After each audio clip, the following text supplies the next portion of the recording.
So this is the document that we get. I'm just going to go through a few of the items that are involved in this. So the state sets the board local levy. Up here it has what our board local levy is going to be, and then it has what our responsibility is for, or what they're thinking our amount that we're going to bring in is. So they have, up there is listed our voted local levy, which is 13 increments. We have approval in the state to go up to 20. Most districts are about 16, and that requires a vote in the public. To make any changes, what that does is it increases the ability for us to get more money from the state if the higher that amount is. And then on the left side in the middle column, you'll see WPUs. That's how many we're projected to have. So right now the state actually has us losing about 130 WPUs from what our legislative estimates were from last year. So when I'm budgeting, I generally will not use the state numbers, just because the state typically uses a percentage of what all of the enrollments are. I talked to a lot of the other business administrators this week, and they also had a decrease in their WPUs. I think they're trying to plan or trying to give us a worst case scenario for the Utah Fits All and what they think could happen with other charter schools and other options for parents. So right now it has us as a decrease. So the increase in revenue for our district right now from this year is really only about $1 million, because right now our budget is 43.8. So because of the loss of those WPUs, it shows us with a little bit more of a little bit less of an increase than what I expect that we will be. Yes. Could you go up and point to the different numbers you're talking Mm-hmm. about, so I know where to look, please? So this is our total WPU this year, 4,494. It's up from 4,280 for this year. So it's not a whole lot of an increase. And then these are the two levies that I was talking about. This is our local levy. Sorry, I'm short. And so, and then our board local levy, which we will set as soon as we have all of the valuations and the state property taxes. Those are the amounts that generally can't go up unless, number one, valuations in the city go down, or number two, we can go up with a truth in taxation. They have us based on almost a $10.1 billion valuation in the state with a 93% collection rate, which is about the average collection rate throughout the state. We generally run at about a 98% in Utah County, but that can change on any kind of economic year.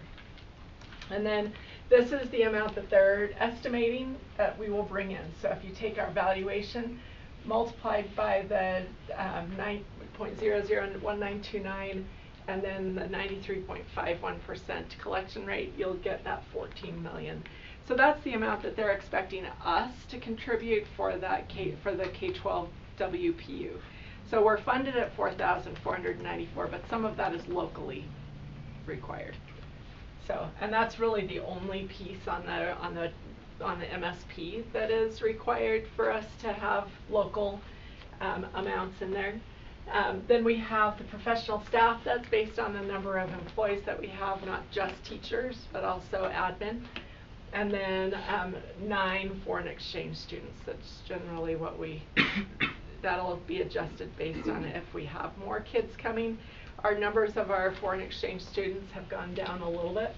And these are not including completely the ones that will pay to come in to the district as well. Then you have our special ed. Our special ed WPUs have dropped again a little bit, but I think they're going off of their same formula. And then the amounts that so everything, all of these WPUs will be multiplied by that WPU amount. So the rest of the programs other than our K-12 will be the total amount. So if you multiplied 4,494 by 1865.626, that will be your total special ed revenue. And so this is what we go through as we're going through a lot of the revenue amounts. You can see how many are left at zero, because we don't know what those are yet. They're still working on getting those allocated, and there's no federal programs on this yet. And so, I mean, and they don't usually end up on the legislative estimates, but we get a separate sheet for the state programs. So there are things that are not on here yet. You'll see we have our educator salary adjustments. Those are the $8,400, now the $8,904 that is given to teachers for that adjustment. And then our transportation is actually down $21,000. So a couple of years ago, they went with a new efficiency model. So the more efficient you are, you get less money. But the idea of being less efficient and, you know, taking the long way around in a route just doesn't make a lot of sense. So, and it would cost more. So the benefit is not really an increase. Our at-risk funding went up about $800,000. But that's kind of a misnomer, because there's several programs that were collapsed into it. So this is a real state strategy that they use, and I saw it happen back in the mid-2000s. They add a bunch of programs. A lot of these have pet projects of legislators, and then they will collapse it all into the WPU and make it look like the WPU is increasing more. Or just giving it a basic increase, just so that it looks like they're getting more money. But some of these programs that we've started are programs that schools want to continue, and so then the district has to make those choices of what that funding is used for. So at risk, it has collapsed the K-3 reading program. It has the elementary school counseling. The intergenerational poverty, that one has been a grant program that we have participated in before, but it's been a few years. Also the English language learner software grant, which is so when you look at numbers, the K-3 reading is right around $300,000. The English language learner software is about $200,000. The elementary school counseling is right around $50,000. So when you look at the increase, it's not much of an increase. You get a little bit of you get the WPU, but all that extra revenue that they're saying the district's got a lot more at-risk revenue. There's still programs we need to cover in there with funding. And most everything else, the teacher supplies and materials went up significantly this year for a one-time appropriation that the state decided that we would give teachers an additional amount, or an increase. It's not going to be 2 payments, but an increased amount for their teacher supply money, which will make a big difference for 1 year, unless the state decides to go and add in and make it ongoing. So the educator professional time, that's the 32 hours. So the district has been paying a significant portion of that because they didn't fund us for as much as they should. So that increase in funding actually represents not an increase in what we can give, but an actual maybe making it most of the way to what we actually spend on those 32 hours for the teachers. And then school land trust, that is set. Those budgets are set by the school land trust. Their plans are already based on those dollar amounts. The 2 high schools and the 2 high schools, the 3 high schools and the 2 middle schools are getting a little bit of an extra amount this year because of the e-school carryover. So that's one of the things that was talked about in our meeting, was just the large amount of carryover in trust lands, which I think was kind of an interesting time, because this is the first year in 4 years they've actually held people to their carryover. So people are still recovering and making sure that those balances are spent down. And then TSSA got a little bit of an increase, so that 25% of that can be used at the district level for salaries, and then salary increases for teachers, and then the rest of it goes directly out to the schools based on their enrollment. So most of the schools are getting a nice increase even if their enrollment went down slightly. And then the Student Health and Counseling Support Program that has in the past been called the Qualified Mental Health, that pays for a few of our social workers as well. So, any questions on this?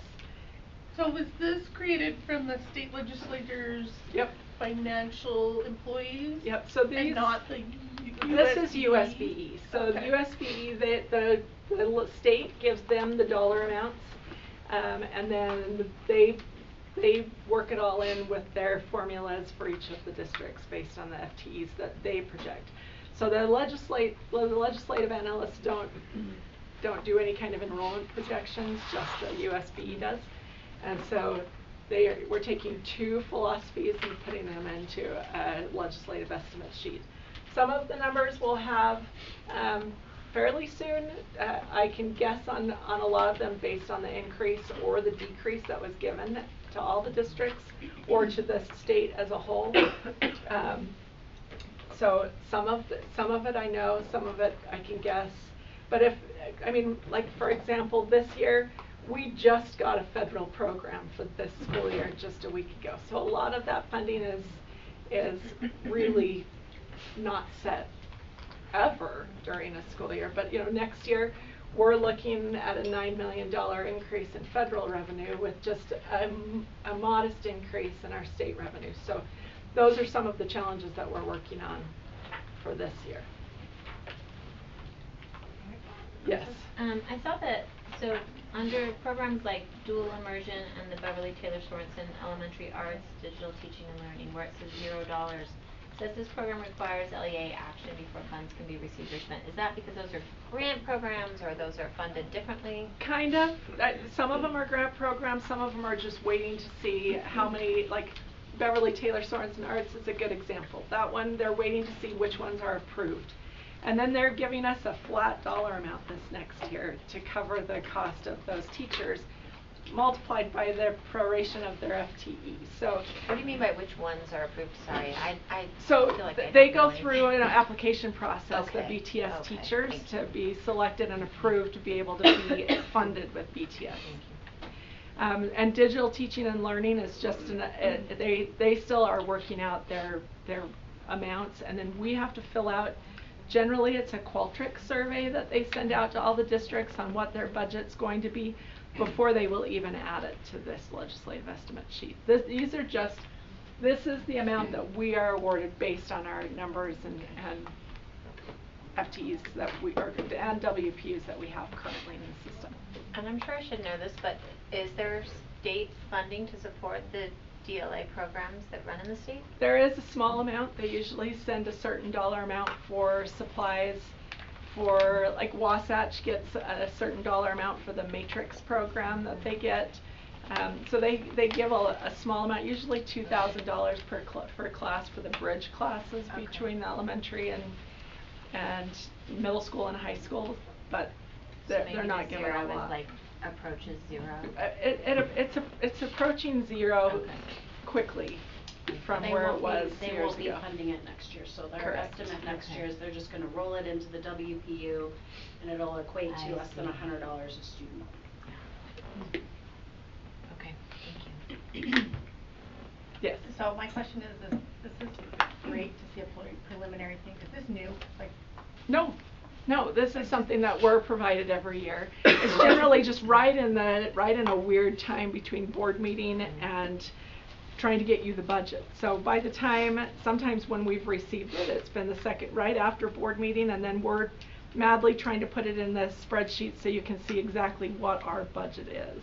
But part of this discussion today is to talk about some of your priorities that you want us to look at based on some of the preliminary survey data that Wendy and I got today from the teacher surveys that went out, so that we know the direction. Because there's not a lot of money to go out. There are things that we could do, but there are also many things that we need to do. So we just need to know your direction on what it is that you would like us to focus on as we're putting together the budget this year. So I'll let Wendy go through some of the surveys. It's not exactly a surprise what people said was their most important, but Yeah, so we're leaving the survey open through the end of this week, because we had only, Shauna, if I'm remembering right, it was like, I'm gonna go in and look at it, it's just under I think it's like 800 respondents so far, or 600 respondents, I can't remember, so I just wanna make sure that we're getting everybody in there, and part of it is the majority of the respondents are teachers. We had very few classified employees respond, and so trying to get them to also respond so that we understand what's important to them as well. No surprise that salary ranked as the number one. Before we release the swaying results, we talk about what you already have, if we're keeping the survey open. Well, then I won't talk about it. No, I'm just curious. It could be. It's a very legit question. A legit question. Terry, do you know? You're Yeah, surveys. it will. It shows 624. 624, thank you. Okay, so I'm hesitant to say, well, this is what's coming out, but then other people might be like, oh, well, we need to get out. Like, That's an So we excellent can point. table the rest of this Yeah. and actually save time and move on to the next item. And then we can talk about a 30th meeting when the survey's closed. I think that would be better, that way it doesn't feel like it's been swayed in any way. Right. It That's just right, leaves right. us with a really, it leaves me with a really short turnaround to get the budget to you, but that's totally fine. I've got most of it all prepared where it's gonna be really easy for me to just, well, really easy is a really not the right word. It's not gonna be, but there is a method to what could make it at least doable for me in a short amount of time. Plus I have a great staff that can help me with it, so, that's fine. I think it's probably a really good idea to table it until we. So the survey ends on Friday? Mhm. So then you gather the data and then you can email it to us before the 30th. Sure. And Yep. Absolutely. I do have one question about it, and that is, I guess I wanna make sure that we are able to, once we have that data, have a discussion about our priorities, right? Like, and we have those be informed by that data, but also be really clear as a board together, like, what are our priorities? And how do we use that data to give you that direction? I think that's really an important conversation to have in a way that's meaningful and impactful on the outcome. So of that you're saying budget. that we can do that on the 30th, right? But does that, and that gives you time? Nope, that's fine. No, it's great. I mean, well, if there is a requirement to go out for truth in taxation, cause the what your asks are more than what we can, you know, have, then, you know, we're bumping up against a couple deadlines, but we would be fine on the 30th. And negotiations will have already happened though, Mhm. so I guess. Just a few days before, so. That's why I would love to have some kind of conversation about our priorities before that negotiation. Before negotiations? I don't know, Does what anyone else thinks about that, but I feel like have it would help. any kind of bearing on negotiations? It does. Negotiations Yeah. kind of Mhm. seems like they have Should. It should, okay. Do we need to have a meeting in between these two meetings to discuss those things? Well, Why are you looking seeing at as me? we all I'm really crazy. I was I love meetings. Seeing as I we all love love meetings. Or can I- the yes. negotiation date be moved till after the meeting? Negotiations moving would probably be a really bad idea. Please let's not do that. Yeah, Okay. let's leave negotiations Okay. where they are, cause there's a lot of things that are impacted by that. And a lot of people's schedules were freed up to make that Okay. happen, so. Thoughts? Right, cause we wouldn't wanna discuss our priorities independent Right. of the No, what the that's right. information we get. Before we hear that data. should we talk about it in finance committee on Friday? But we won't have that information. It won't happen. I can't compile it that fast. Yeah. Special meeting.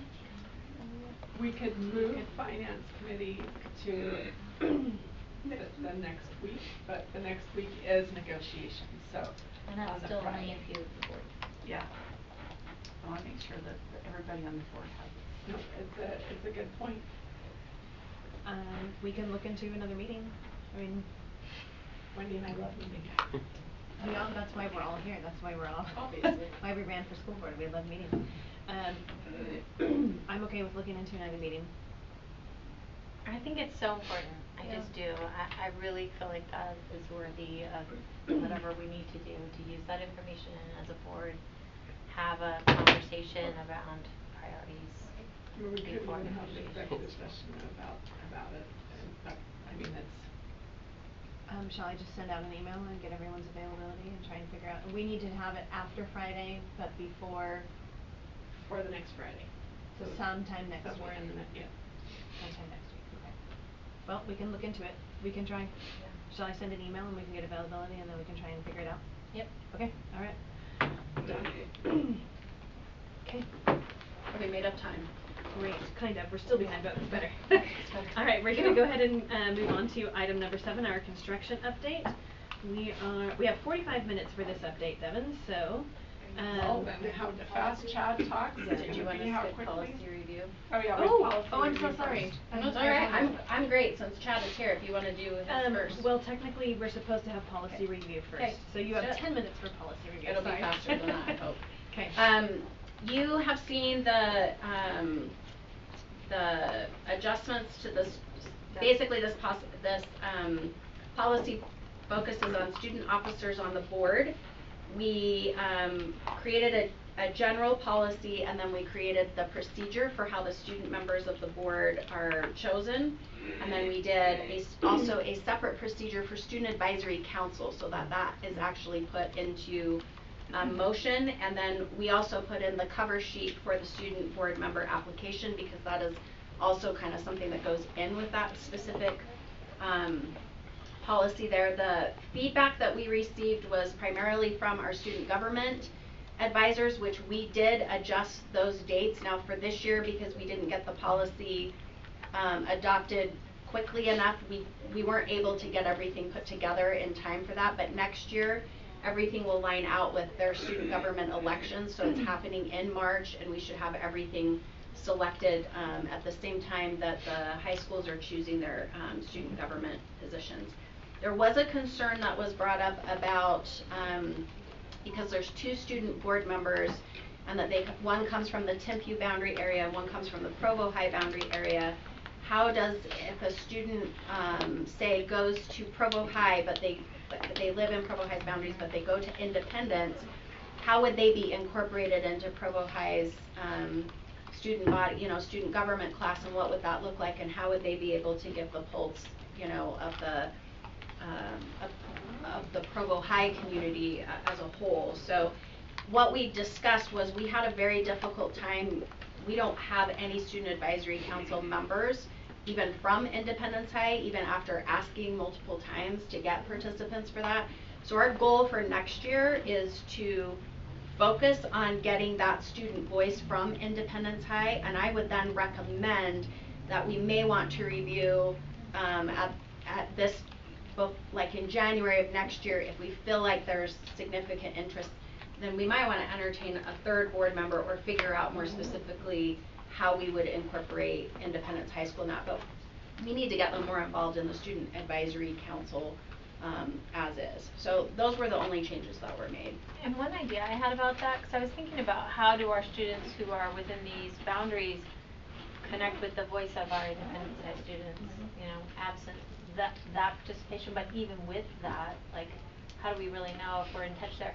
And one idea I had was, like, maybe if it's hard to get students there to be able to come or to be willing to come to those student advisory councils, maybe there'd be a way to, like, go meet with the principal and a few students and a faculty advisor, someone over there, like even just one time a semester, like, and sit down and walk the hall, have them show you the cool things that are happening there, give them a few things like, hey, these are some things this year that we know are on people's radar, cell phones, attendant, whatever they are, right? And maybe go push in initially. It might help anyway. Do you guys have any questions about that policy? I do. Yep. Well, are we just talking about the policy, not the procedures? Either one. Okay, so on procedure 1, on line 133, the collecting of signatures, does it have to be high school? Can they also be middle school students for elementary? Is there a reason why only high school students were chosen? That's where they spend their time, I guess. I mean, that's. No, I was thinking, if you have neighbors, you can ask your neighbors, right? What if they're not in high school? But I wonder, is that coming from, I'm trying to remember the law that allows student members, and does it say from the school they're at, or we get to petition the board to create a student member position, there is a signature ability to get 500 or 10% of the student body, and I just wonder if that's the same language we're using there, if that's what's written in state law, if that's the reason we have it. Okay. We almost talked about getting rid of the signature piece of the paperwork, and that was feedback that came from the student advisory council, and in fact, many people argued that they didn't just wanna sign, they actually wanted a place on the signature place where they could write, this is why I think this person would be a great student board member, so that they could actually kind of give a little bit more than just a, yeah, they pass it around and people sign it, but this is my recommendation. So I don't, I just think it's about meetings, but I think they're representing the high school voice, so I think it makes sense that it's high school, and then we develop the program over time, maybe we'll have like middle school, maybe eventually elementary, and our I'm student so advisory worried, like, council kinds of things, right? if a kindergartner understands what they're signing, right? Like And also, like I don't necessarily love the idea of a high school student like shopping for kindergartner signatures. Like, just that does seem a little odd. I mean, I could imagine if I was, or sorry, go ahead. I could imagine if I was in elementary school and having a high schooler come up to me and say, hey, I want to be on this. I was like, I don't know what that is. Yeah. and how many would sign out of yeah, like my Right, kids would love to yeah. be able to sign their Right. signature. Right. Yeah. I mean, of course, yeah, you want to be able to like, you know, be a part of something, but like, what do they really know what they're getting into? Do they really know this person at all? You know? Mhm. So, I don't know. I could see middle school maybe making a bit more sense, but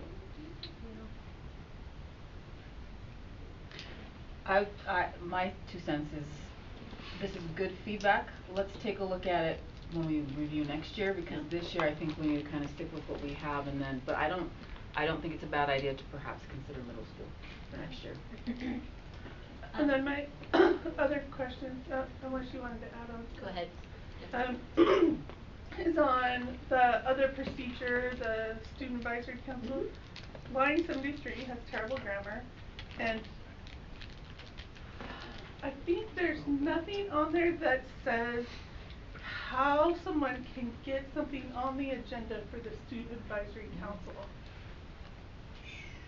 And I don't know if that's needed right now, or We're still working on that. I mean, in line 61 it says student board members will create the agenda. yeah, but and that's all how it says. That's how we've been doing it, and when students have come to us asking to put things on an agenda, generally we just do it. Like we had an EV busing presentation, we had the valedictorian presentation. And we even ask people, like, I've sent text to people if they want anything on the Mhm. agenda, because like we tell them that they're making it, and so Mhm. it kind of was just So like on us. do I we guess. want to put that into procedure, or? So if and you guys can correct me if I'm wrong, we had a conversation about this in the policy committee about allowing students to generate board agenda items, and our concern is we already have a hard enough time getting through all of the agenda items that Not are being for board. Not for board Oh, meetings. for student advisory council, council yeah, we can do that. Agenda. So you just want a procedure for how an SAC member would get an agenda item on there and have Right. that clearly delineated. Yes. It'd probably be best just to go straight through us, Mhm. like, cause how we've been doing it, cause I think that's just the easiest. So we You know? can put that into. Yeah, we put in just put it into formal any procedure, right? student or SAC member can request an item up to Whatever. be added to the agenda. so we can still approve this policy. Yeah. And then that Cause can the be added. procedure Okay. is all administrative anyway, so. Okay. And then my other question is, what do you two think of the policy? I think it's fine. Yeah, I like it. I think it addresses a lot of the, just like some of the things that we didn't anticipate, and it also formalizes some stuff I think needs to be formalized, so. We definitely took out some stuff I feel like that wasn't Mhm. quite necessary, like all the letters of recommendation. I think we only took it down to like maybe 2, right? Instead of Well, We I just mean- have a form, Oh, so it's we just just a form. email Okay. it to Form. them, they just fill out a form. Yeah, Mhm. that's a lot easier. So yeah. That's all my questions. Yeah. Any other questions regarding the student board member policy? My question was also from procedure 1, but just at the end, selection announcement. I know we're adjusting the timeline to align with our student government selection. I just wanna make sure we're not setting an unrealistic date up for the April 1st. We'll make the announcement. Is that really gonna give us enough time to process everything, or we could always announce earlier but have a later date in there or go by? Or are we good with April 1st for sure we can have everything figured out at each year? If we are going to align like we're planning, if we're going to align with the individual schools, we're gonna have to have it ready. Are they announcing by April 1st? Yeah, the biggest problem is that usually before spring break, they bring in their newly elected individuals and they measure for sweaters and they order that, and they also do the leadership seminar. So if we're it puts pressure on us to announce by that date so that we're not creating a hiccup for those teachers. Okay, so for sure we can do that. Yeah. So We'll to just clarify, have to do it. it's the decision is made by April 1st. Yeah. When our applications due then in the I believe I said March 15th, I think. Okay. I might have even said it might even be the date of March 15th, you mean April 15th? Yeah. Cause that's the No, same no, March turnaround, 15th. right? Oh, Like, March. And April right now 1st. this is May Mhm. 1st Oh, to April. May I should say May. 14th, so Yeah. it would be the same kinda Right. turnaround, Yeah. just move it up. and it's actually not as stressful as the time. Yeah. I will say, I don't know that perfectly align, like with Timpview, I believe we did our elections, was it the week after, was either the week before or week after spring break? It's so that it Yeah. Mhm. aligns with whichever school. It doesn't matter, because if we Okay. start trying to align it with one or the other, we're Okay. gonna put one at a disadvantage. So we just decided if that's done by spring break, then that was Okay. the feedback that we received from the 2 advisors about that. But they then wanted to it done by Jennifer's point, if Timpview hasn't done theirs yet, but we're supposed to announce by April 1st, we're not gonna be able to announce because they haven't done their elections. Is that right? Am I No. thinking about that right? No. It won't matter. Okay. I think we're One, separate in that yeah, way. one doesn't depend on the other, correct? Oh, I thought they had to go through the same process.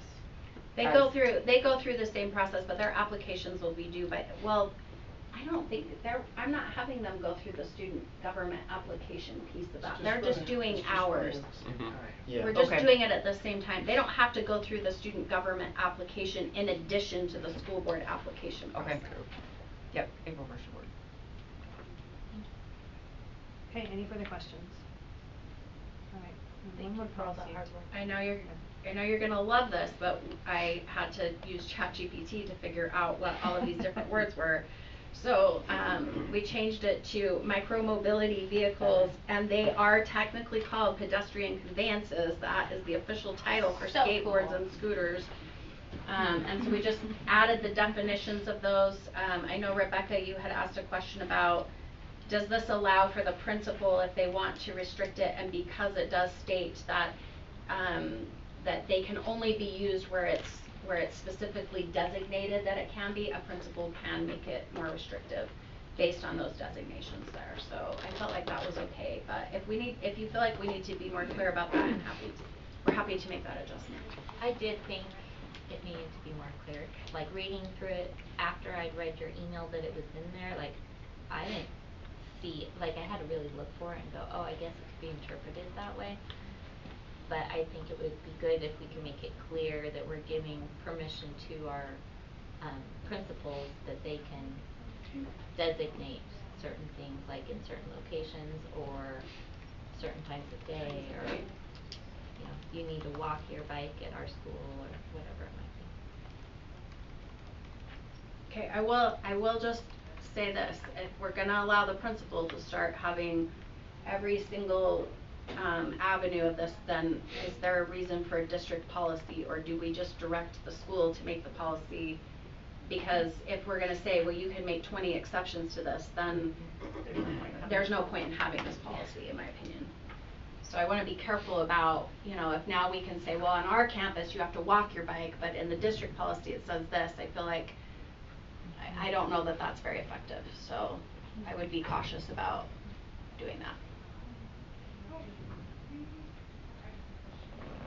Pat, you can decide how you wanna go on that policy. I have a question on line 42 about helmets. I know state law says that they don't have to, helmets are not required, but does Provo City require it? I just modeled it after the University of Utah's policy, and they actually said that helmets were required on their site, cause it's not an official roadway. So if you wanna protect yourself from the liability of a kid who gets injured and the kid isn't wearing a helmet, you can say, well, we actually have it in our policy that they had to wear a helmet, so if your child chose not to, they weren't following that particular policy. Okay. Okay, what do we wanna do about putting something in about principals having some flexibility? Any thoughts on that? Remind me which I thought it was Is this covered. first or second reading? This First. is first reading, so First it'll reading. have Okay. feedback, so you're not voting on this Have yet. we had principals look at this? No, great question. We can send it to them. I think that would be Okay, best. let's do that. Let's do that. And if you have any specific thoughts on that, why don't we have you email some Send of it your to, feedback? yeah, send it to policy committee. I do think we need a district policy, and I think we need to figure out how to word it so that it's a useful district policy, but I do think we need I think that's, there's a lot of microwave devices being used, and I think we need a district-wide policy, so whatever we need to do to make that happen. And I'm a fan of some consistency because I just think that improves our safety on our campuses for students and families to understand on school district property. This is how we want you to behave with your pedestrian conveyances. That's so much. I really wanted to say that. Thank you. So much new vocabulary. Alright. Okay. I'm sorry. You're good. Oh, it's okay. That's all right. All right, thank you, everybody. So we will vote on the student board member policy tonight, but then this is just first reading on the micromobility, and we'll go over that again. So please email me your feedback. All right, now we will have a construction update. There is 45 minutes allotted for the construction update, although we are 27 minutes behind. So Ask your questions. Ask your questions quickly and concisely. And I believe we're hearing from Chad. Is that right? Yes. Hi, Chad. How are you? Good, how are you? Good. We will save time.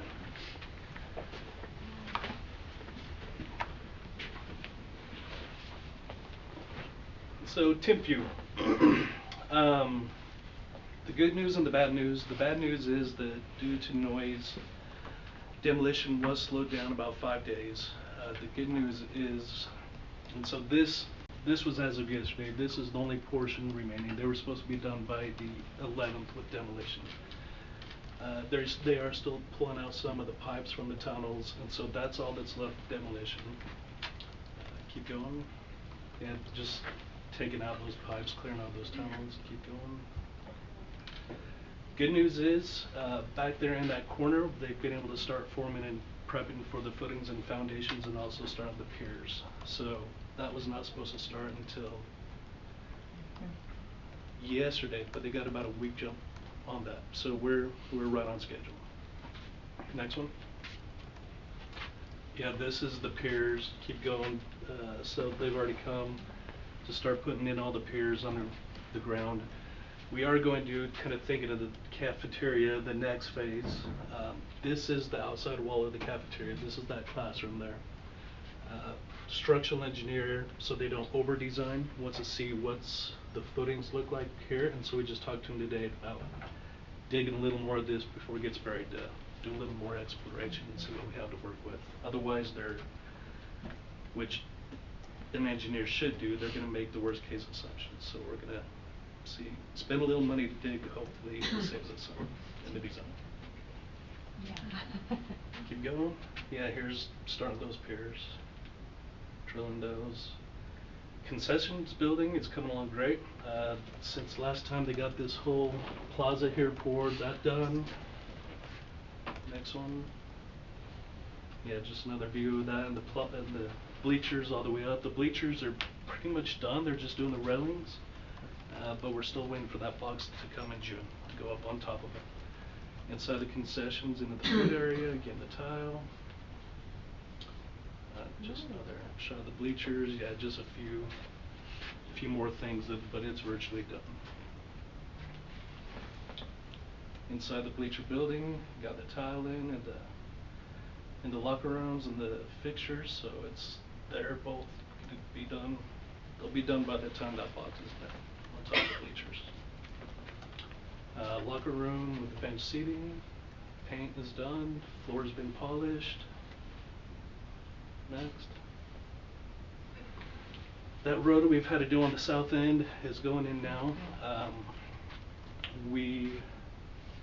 Discussions with the fire marshal, that is going to be needed as an access point, an exit point for football games, and so we had to get that going, and that will be done in time for football season. Can you explain to me, I don't know this, what's going on here. Okay, sorry. This is the old road here. Right, why are we moving it? Because it, as an access to the stadium, and it needs to be ADA. This one is not ADA, so this is sloped right. But we still need to maintain an access point for that tower, the communications tower. This isn't so that the neighbors are happier that this road's moved. They are, and it's also to Okay. help out with the neighbors. Yeah, it pulls it away from them. But it's only like an emergency exit Correct. kind of It's option only, for our it's only stadium. emergency, And this only is for still that locked tower. down at the bottom, and does it? Right. Is it still, I mean, because we're putting in that new pavilion. Pavilion, yeah. Straight down, so this is gonna go back into the old Where's road, that or? pavilion? Yeah, so it's gonna come down here and go back to the old, so it'll still be blocked off. When you say road, do you mean like they're driving things on it? The service vehicles to that tower only. Okay.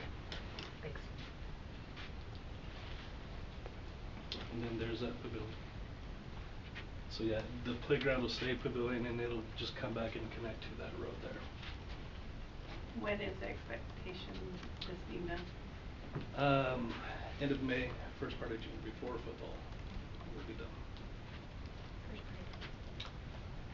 Any other questions? Oh, on Tip View, yeah, we talked about the cafeteria getting going on that. Any other questions?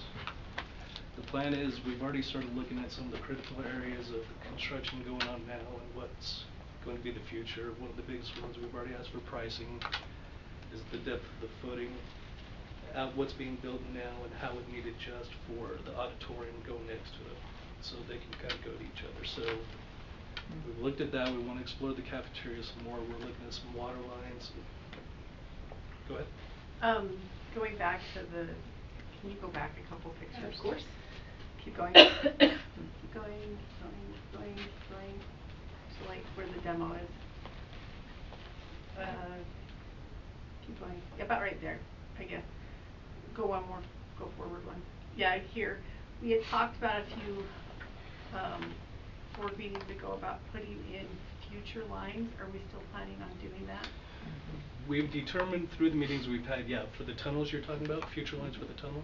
Well, for a possible, if we decide to use this and go for rebuilding, we would already put in Like the plumbing and stuff that we've determined that because it'll be coming through the new commons in that area, we've been able to determine that anything that needs to come over can go above the ceiling, and anything else will be a standalone system. We've worked with facilities, so we and don't that need would be to the put, preference. you We don't do have not to need do it. it. So they're doing their own rooftop. There'll be rooftop units. Okay. So that's a cost saving. That was the old, yeah, the utilities? mechanical system. Okay, I know, I and was that's saying, where the that tunnels like- went to. Now it stinks that much, Meg. That would be bad. So yeah, it was like that all the way across the front here.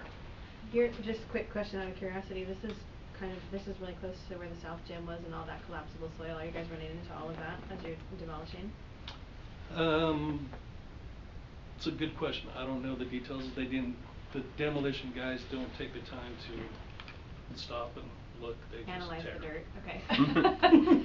That's an extra cost. Yeah. It's That's been not it's in been the in contract. That's right. Just curious, yeah, okay. Okay. The Wasatch. Look at it, looks like It looks like a school. It's starting to look like a school. So because there's been so many concerns about the appearance of it, I wanted to bring samples of what the finish will actually that's look awesome. like. Oh, that's awesome.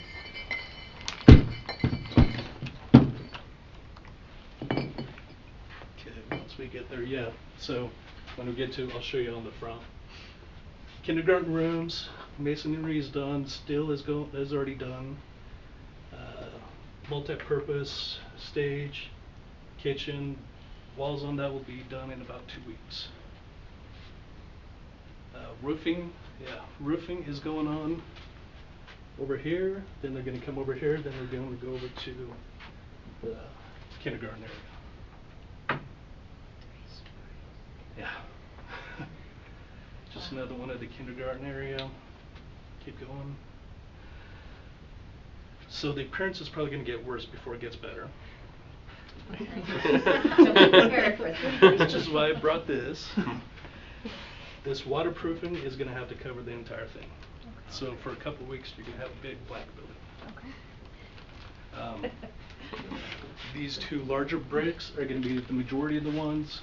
They're going to kind of have lines coming down these larger sections here. Then they're going to be top and bottom. And then this light one is these little skinnier sections. It's going to be running up and down with those. And then that'll just be another accent piece. So it will be nice. It's not going to get any bigger. That's what it is. So, and the views out of there from those classrooms, kids are going to be daydreaming. They're amazing. They're going to be so focused they won't even notice. First floor drywall is being taped and mudded. Paint will be next. Mechanical and electrical rough-ins are complete. So they're moving up to the second floor. Keep going. This is the second floor. Ducts in the main shaft going up. Drywall is already started. Then they'll be coming in to tape it and get ready to paint. Third floor, this last piece of the floor just got poured last week. They've already come in, started to put the structural, and then on the other side, on the south side, they've already started framing. So they are, yeah, kindergarten's already done. It is a little risky of them to do the drywall, that much drywall before windows and everything, but we had a lot of rain yesterday and there was very little damage. And they will be replacing anything that was damaged. And windows will start coming this week. And yeah, why did they choose to do that? Just time? Like Time. Like the windows aren't coming, we're gonna keep moving? Like it's worth. They did enough temporary protection. They thought it's worth the risk. Okay. So just repair what does get damaged. Yeah. And on this one, we're still on schedule for? This one, right now, we are pushing every time, but this is now first week of January. 25. We're trying to get them 25. We're trying to get them into 24. And things are going well. There's still areas to save time, but they're not going to commit to it yet. The biggest risk I see is electrical gear. We've been told it's not going to come until September. On many other projects, it's been pushed back. And that's out of our control. If it's here on September, we can still meet in December, January. Do we have an elevator? It's my first question, Is it on site? It is not on site, but all the submittals have been approved in the time where they said it was early enough to get it here on time. So. You keep asking that question. Every time. And it's a different manufacturer than the one they take. It is much more responsive. It's legitimate. Okay. Next. Hold up. Just another view of the multi-purpose from the stage. Keep going. Site. This right here is the last piece of the retaining walls. It will be done this month with completion of that and with all the concrete they've done. All the work under the original bid package 1 will be closed out next month. Next. Starting to do the landscaping using all the boulders. Okay. I was just gonna ask about that. Up at the top, that's up on that top one. Makes it look a little better. Okay, next. That's it. Oh, the drone video if you want to see it.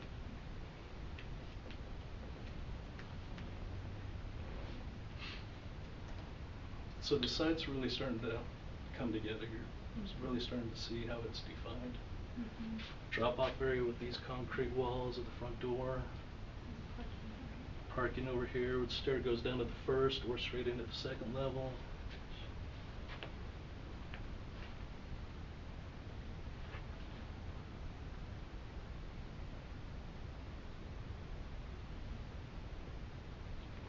All playground, all back there.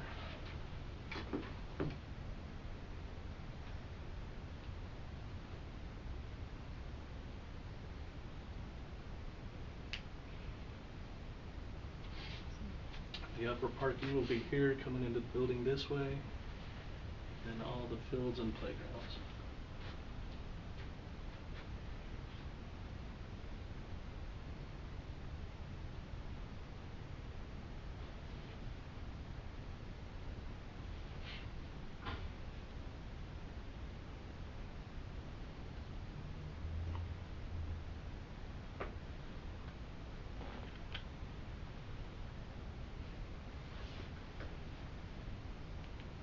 Okay.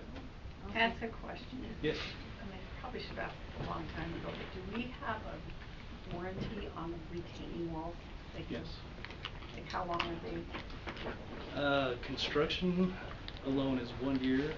Beyond that, we'd have to have the manufacturer like looking at that, but at least a year. That's not very long. I feel like that's a no. It's 1 year. Yeah. But, okay. Right where we are right now, can you show me where the kids on that north sidewalk will enter into the school site? Where the On opening will this be? sidewalk over here? Yeah. Right there. Right there, okay. I guess I keep looking at the site and there is so much unused space, like I know it's tricky on those retaining walls in the back, but there's like almost like paths that you could really pull kids off the street.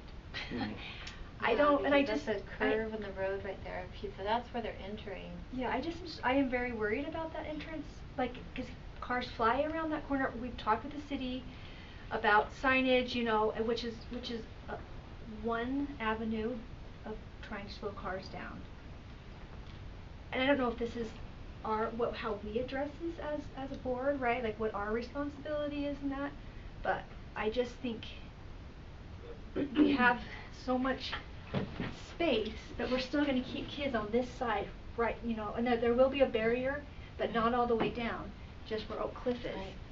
And I guess it's not clear to me how we can have a discussion about that and do something outside of talking with the city, but they have their own kind of parameters, right? So are you requesting that we get like a crossing guard there, or? Speed up. No, I guess I don't know what I'm requesting. I guess just looking at the site, I know I don't know enough about construction. It just seems that Couldn't we pull them off the road sooner? Yeah. And put a path inside of our property. Yes. Down, rather than them walking outside of our property down to a gate. All the way down. Yeah. With a stair. Yeah. That, The original plans did actually have a stair up in that tallest corner, oh, it did, wow. but it would have. Yeah, when I asked It about wouldn't before, make sense up there. it was Right. the Maybe cost somewhere in the too, middle. and maintenance for anything It was up there. cost and maintenance, snow removal. I guess it's hard for me though when we're talking about safety, and we're gonna like snow removal is something that. I mean, I know like in Lots of Rock competition. Canyon, there's a back entrance. Like, Yeah.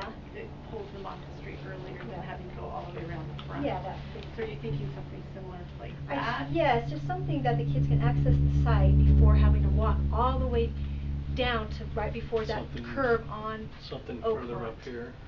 Yeah. But because if you kind of, it's not in the screen right now, but that retaining wall right here, there's just space, and it's not like a deep, it's not a steep road or anything. If you pull them off there, are you putting them straight into the path of cars who are dropping off, or just drop off, pick up, turn around? Like, is there a road there? No, that's all playground, there's no roads Okay. back there. Fields. I guess. Great, we It's can a- figure something out. Like, yeah, I guess who do Let we us ask look these into it. questions to, right? Me, And like yeah, what I can yeah. look into it. See what we can do. Good job, Shoreline, quick. It's getting there. I mean, it's pretty much almost done. So we'll go through this fast. The exterior is pretty much done. The roof is done. The mechanical systems have all been flushed. So they'll be starting to do their startups on that. Landscaping is a focus outside. They got this concrete poured in that little courtyard there between the two administration wings, and now they're putting the topsoil and a little more concrete. Concrete back in the basketball outside of the gym here is done. Landscaping going in. Cobble already there. This was a parking lot out on the front on the west end where all the trailers used to be here. They've already put in curb and gutter. Asphalt on that will go in May. So real quick on areas A and B in those classrooms. Casework, millwork is in. They just got to do the countertops. It's in on one side. Now they're going back and doing the other side. Doors are in. Next. With the classrooms, yeah, you can't see it, but over here behind it is more casework that's starting to go in. The carpet is in. Ceiling is done. I mean, these rooms are pretty much done. Bathrooms are done. Those are interesting toilet seats. Yeah. What country are they from? Can I ask a question? I know, Yes. I feel like I've heard a few things about the amount of storage in some of our Timpview classrooms. And so I'm just wondering, like, as you're thinking about storage in these classrooms, like, is that feedback weighing in at all? Is that feedback you've heard? I don't know. We have not heard that. I have not heard that. Okay. But I have heard that on Timpview. So in these classrooms, I guess I just want to put a plug in for making sure that people who know how much storage is really needed are making sure that we don't finish another school and then have people go, I don't know why, but there's no room to store our textbooks or whatever, or not adequate room or whatever. To me, it looks like there's more millwork, more casework in here than at Timpview. And one of the biggest complaints on Timpview is they couldn't hang it on the wall. Here they have those big boards that can hang stuff on the walls. Administration area. Just finished the inspections above the ceiling, so that's complete and passed, and so they'll start dropping ceiling tiles, paint done, doors are in. This is administration looking back at the learning stair from the admin office. Drywall is all done in this area, so it's going to be painted next. This is the learning center upstairs above it, ready for drywall to be painted. Foods room, just showing, yeah, we've got all the little rooms. The paint is done. It's come along well. Some things are going in. The learning stair we kind of already saw. It's just another view of it. Looking the opposite direction. Cafeteria, foods area. Starting to build those serving lines. And all the kitchen equipment's all the connections are being made. This is a good one. Next one. Finally got the ceiling exposed. That's one. That's looking, the previous one was looking from the stage. This is looking on the back, from the back toward the stage. Next. And then, yeah, just the detail on the walls. Turned out great. I think this is just a quick drone. I know. I would love to walk back Still on schedule. End of June, first part of July for completion, and furniture will be coming right after that. I like this entry here from the auditorium with that curve. That's nice. And the main entry by administration is going to be that one right there. It's just so pretty, right? It's just so exciting. It's really a well laid out school. It's going to be a nice school. I'm going to take out the supports and those overhangs. Any other questions? What is expected move-in date? We're gonna have time between, they're gonna start moving the furniture in July, first part of July, then teachers will start moving in after that.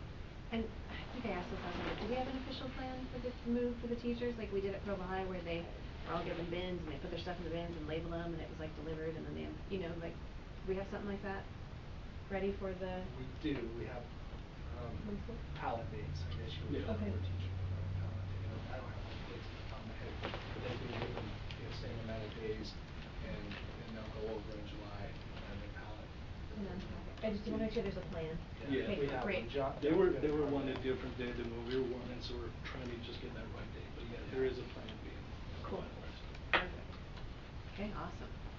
Thank you so much. Thank you. Thank you, Jeff. Okay, one last thing on the construction update we wanted to remind everyone about, do you wanna take it? Yeah, so there's a farewell to Dixon, to the current Dixon. It's on April 29th. I believe at 6, is that what I wrote down? Sounds right. I'm looking, got it right here. 6:00 p.m.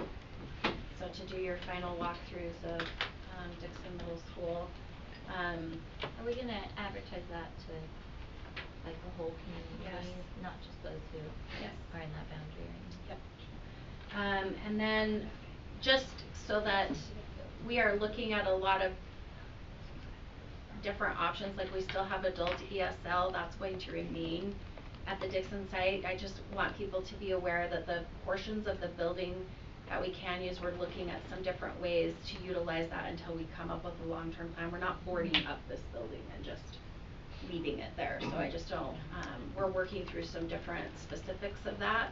And when we have all of those pieces in place, we'll bring that to you so that you know and the community knows what's happening there. So. Great. All right, guys, we are only 6 minutes behind. This is awesome. Way for Chad. Thank you. Wow, Thank you good very much. We're gonna go ahead and move to item number 8. We're gonna be talking about boundary updates and clarification for new construction. And Wendy, you've got 40 minutes. Okay. Pretty fast because I really only have 34. Okay. So last time in our all-day board meeting, Jared pointed out that we have 2 specific boundary issues that have emerged. One is on Heather Lane and one is in the Osprey development, Osprey Towns development. They call it Osprey. Osprey, sorry, thank you. Oh, see, I gotta get my pronunciation right. So, one of the things that I attached in board docs was the legislation that is very strict, and Terry was great to make sure that we're following that, and that we do have to follow certain protocols. Even if we're changing a boundary, we did reach out to our legal counsel about even a situation where student services has one boundary and transportation has another boundary, can we just make that determination? They said no, it would still fall under this specific provision, and we want to make sure that we're being very transparent about what that looks like. So the way that this would start is if you want to entertain a discussion, you would make a motion to do so. Since that is not on our agenda for today, that would have to go onto the April 30th agenda. And then it starts, there at least has to be 30 days between that motion happening and an official vote changing the boundary. And changing any boundary requires one public hearing, and it should be in the neighborhood as much as possible where the schools are affected. So you don't, we want to make it as accessible as possible. And that has to be advertised at least 10 days prior, and it can't just be advertised through social media. There has to be, the U.S. Postal Service has to be utilized, and we have to notify every single family that would be affected by a boundary change, both in our traditional methods as well as through a mailer that would go through the Postal Service. And so we just want to make sure that we're aware of what all of those different pieces are, even to deal with these, to make this consistent across the Heather Lane development and the Osprey Towns development. And so we have a couple of options that we kind of are just putting out there, is that the board could entertain a motion to discuss those boundaries and have that put onto the April 30th board meeting. We would then work with communications to start getting that notice out immediately. We would already have it ready to go, right, if that's what you choose to do. And then May 1st, put that out there. Because our earlier May meeting is really kind of our employee appreciation night, we thought that a May 28th board meeting would be a good time to do the public hearing, and then you can do the final vote at the June 11th board meeting if you were choosing to go that route. And it could go into effect as early as the 2024-2025 school year. Sometimes people get confused, and in the legislation it lists the December 31st deadline. That's only if you are closing a school that you have to follow the December 31st deadline. The other recommendation is that we could just deal with the Heather Lane situation, since we've got basically in this very tiny street, we have 3 different elementary schools that people have been told to attend. It might not even change where those individuals want to go. They may choose to stay at the same school, but it does, I feel like it does provide and break down barriers for students that might not have access to transportation or might want to look at some other options. But we could just do Heather Lane, and then if you did choose to engage in a wider boundary discussion, which I will talk about in a moment, then the Osprey Towns development could be a part of that, so that we're not setting that up and then maybe it falls under a larger boundary discussion. So those are those 2 pieces. And then we've been, I think Terry brought this up in the all-day board meeting, and I think it's something that's become apparent, especially as we have schools that are getting smaller in enrollment, and we have some schools that are, quite large, and do we need to redistribute that? What does that look like? Is this something that the Board of Education would like to entertain a larger district-wide boundary discussion as we're trying to maximize our resources and increase the efficiency of the district? And so that's in brief a summary. So now you can ask away and see, I left you all the time for all the discussion and questions this time. We have all the questions. I know you do. So we will I'm ready. probably fill the time then. Okay, so I guess who would like to start? Jennifer? I have several questions. The first one I'll start with is just with the Osprey development.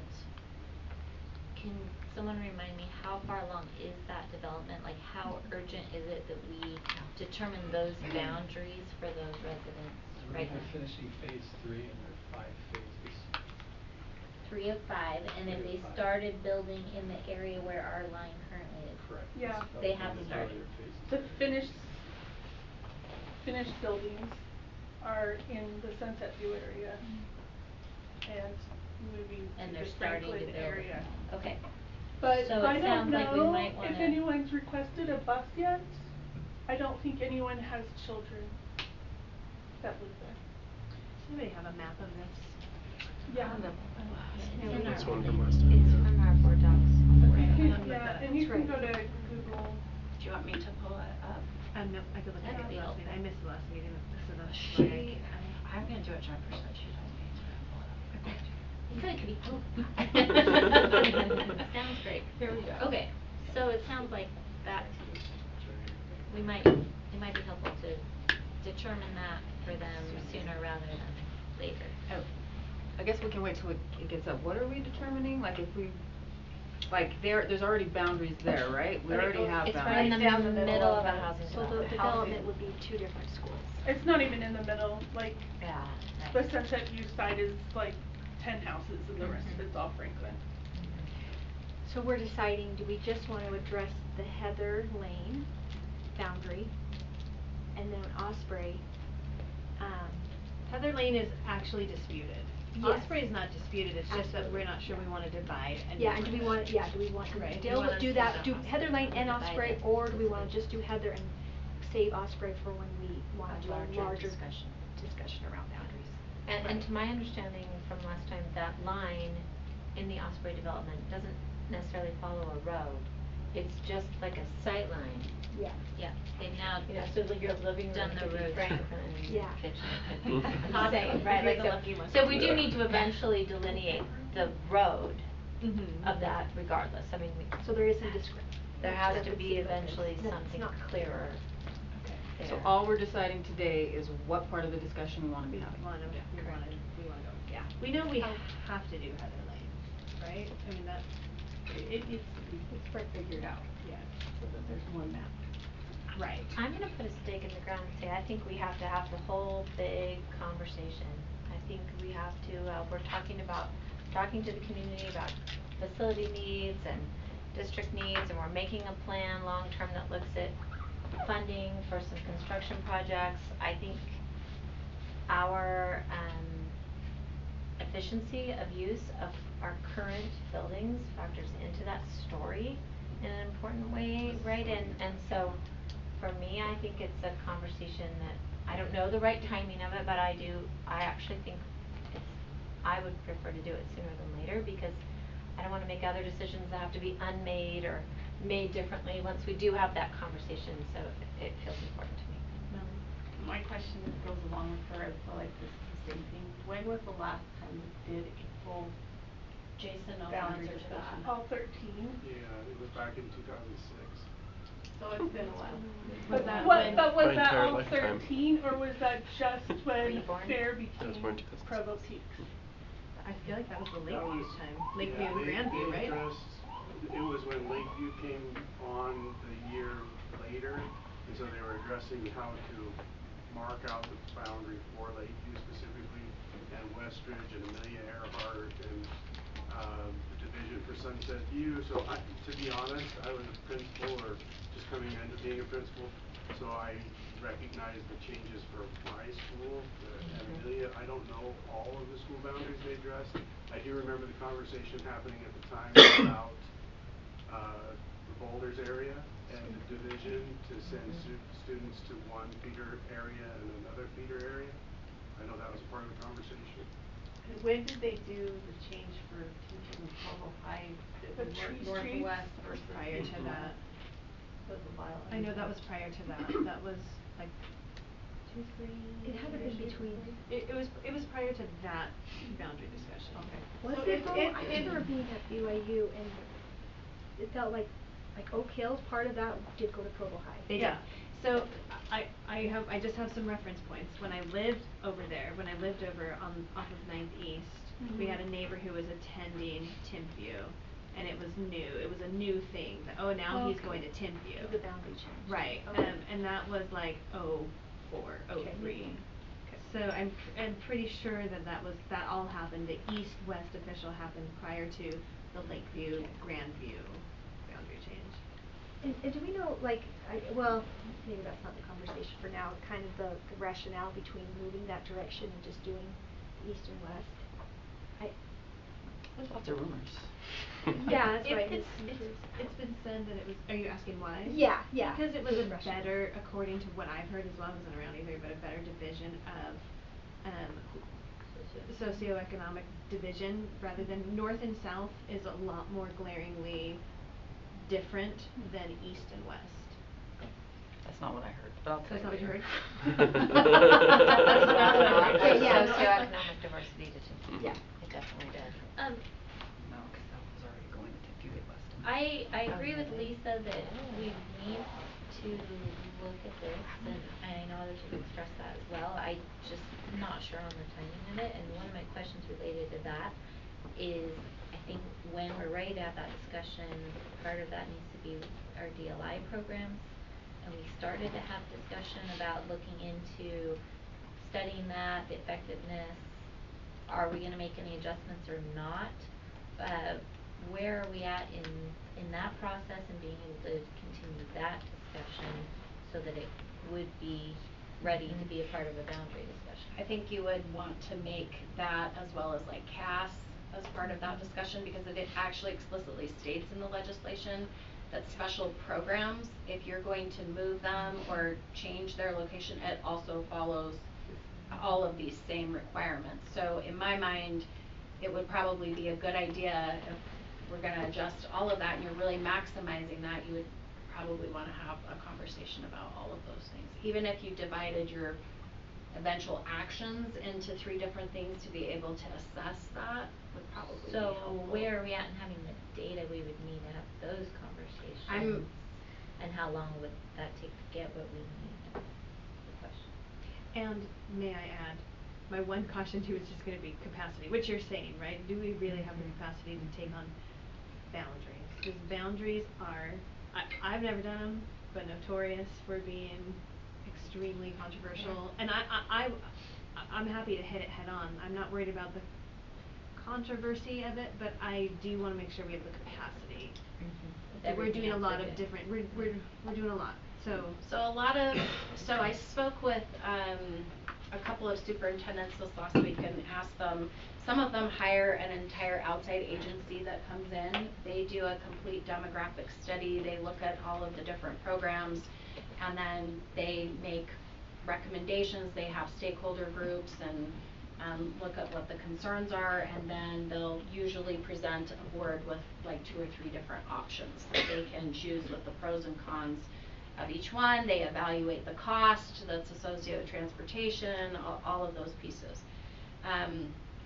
Some of them, what they do is they'll hire a company to come in and just analyze the demographics and to look at what are the projected enrollments for 10 years out? What is that gonna look like? So you get a little bit, I think Steve does an awesome job of looking at our enrollment numbers and he's on top of that, and so Devin would have to speak more to the capacity of her team to be able to manage that and at what points you may want to have a consultant come in.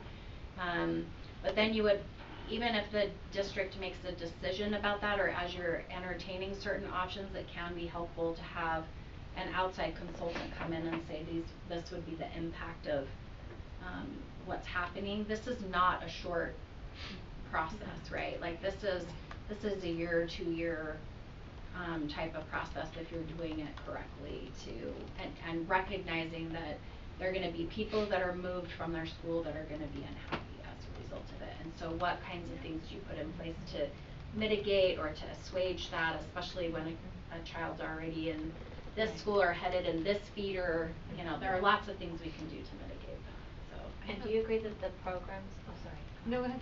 I was just gonna say, do you agree though that the conversation, like the sequence would be maybe to first assess and look at some of the programs that we have in our facilities before we looked at boundaries, right? Like That's a great question. I don't know. It's a snowball, man. If you start with one, you get to the other eventually. I Right? guess my fear is if you start looking at the programs and then you figure out that maybe you don't have the capacity with the current boundaries that you have, but if you shift the boundaries, then you can create that capacity and not create a drain. I think they have to go hand in hand. Our special programs cost us a lot of additional money, right? And they're very important to many parts of our community, and we are a community that likes to make sure that we're providing opportunities for students. We also need to know what are the costs associated with each of those. I think like Devin's done a good job of, we're getting really clear numbers now on the cost of, say, a dual language immersion program at different sites and what that does.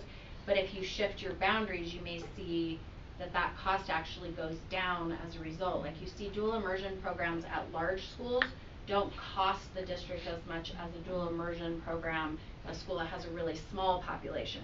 So if you can start to look at the boundaries, then you can say, okay, well then that allows us to maintain that program and we're still maintaining the efficiency of that particular location. Right. So that was going to be my question was, how do we know, is there any good way to estimate how much this really will maximize our resources and our efficiency? Like if we were to do boundary changes, is it gonna be significant enough that it's worth it?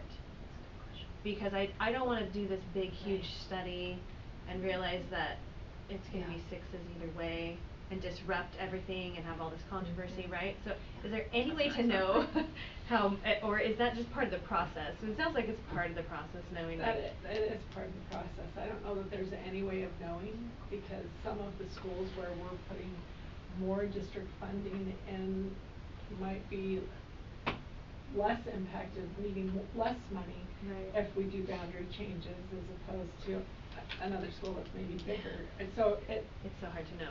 I mean, I figured it would be You really can't hard to know, but predict. No, you it's can't so, yeah, predict. it's so hard to know. I just wanna make sure we really see a need, right? And I could probably name a few things off the top of my head right now where I see a need to look into boundaries, but I wanna make sure we really need to. My question is, should we do one big study group, or should we separate them and do an elementary and a secondary school study group? Have Well, two separate my- groups looking at different things. My thoughts are we should get a consultant, because I would feel like we would want it to be neutral and not someone within the, I mean, that's my personal feeling. I would want to, one, not drain the resources that the things that we're already doing, right? But an outside consultant is a little bit more of a neutral thing, and I feel like the consultant could probably give us a good idea of what might be better in our case. Whether to separate or not. Right. When some of those maps came up, when we were talking in our last board meeting, you could see there was some, like, I don't wanna say gerrymandering. Oh, it totally is. I mean, for me, just even seeing just that little tiny bit of our map makes me go, we need to figure out what's going on, why do we have just this little square that goes to Franklin? Yeah, but I know there was probably some reason when they did it, right? Do we just Does anyone know? Well, and I think to that, we are building this new middle school, and there's kids close to that middle school who That are will be gonna go bused to to Centennial, Centennial. who would probably really benefit from that accessibility, their families be that close to that new school. So that alone, yeah, it feels pressing we need to address that with this new school. I think one of the things Jason mentioned to me is that there are different, when they were looking at the boundaries before, you end up with certain housing developments that you're trying to split up across different schools, because it's just like, when I had a homeless shelter that fed into my school, they split it between two locations because the impact that it can have and the stresses and challenges that it creates for a particular school community. If you can split that up, then you're able to provide more resources and support to those families. But then over time, I think it just sometimes gets really convoluted really fast. So Well, I think we need to be looking, has the population shifted? Cause I just asked about that square and there's like 3 students in there. Yeah. And And I can tell you, there's areas over by Amelia, all of a sudden there's houses that weren't there 4 years ago. Yeah. So. There's yeah. lots of good reasons to go ahead with it. I think the other thing is a consultant will come in and help you understand like what's gonna be the cost benefit that will come from doing this, but there's also a psychological benefit that comes from, I mean, there's other things that are not necessarily monetary that are tied to that, but they can kind of help us figure out, like, draw your boundaries so your school is about this size.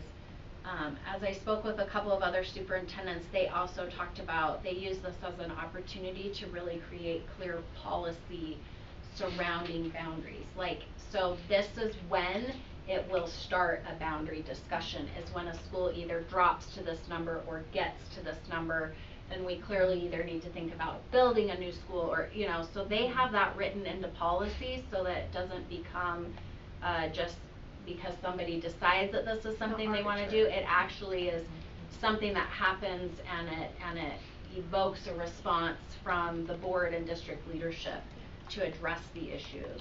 It also creates a guideline for the optimal size of schools. Yes. Are there schools that are falling lower than the optimal amount, so there is value in doing a full study across the board rather than just specific areas. And because the population has shifted in the 23 years that I've been here even, so. Absolutely. And the reasoning behind the last boundary was a lot of that socioeconomic, which has shifted in the city a little bit more. There is a small school policy. Correct. That Yes. is kind of useless.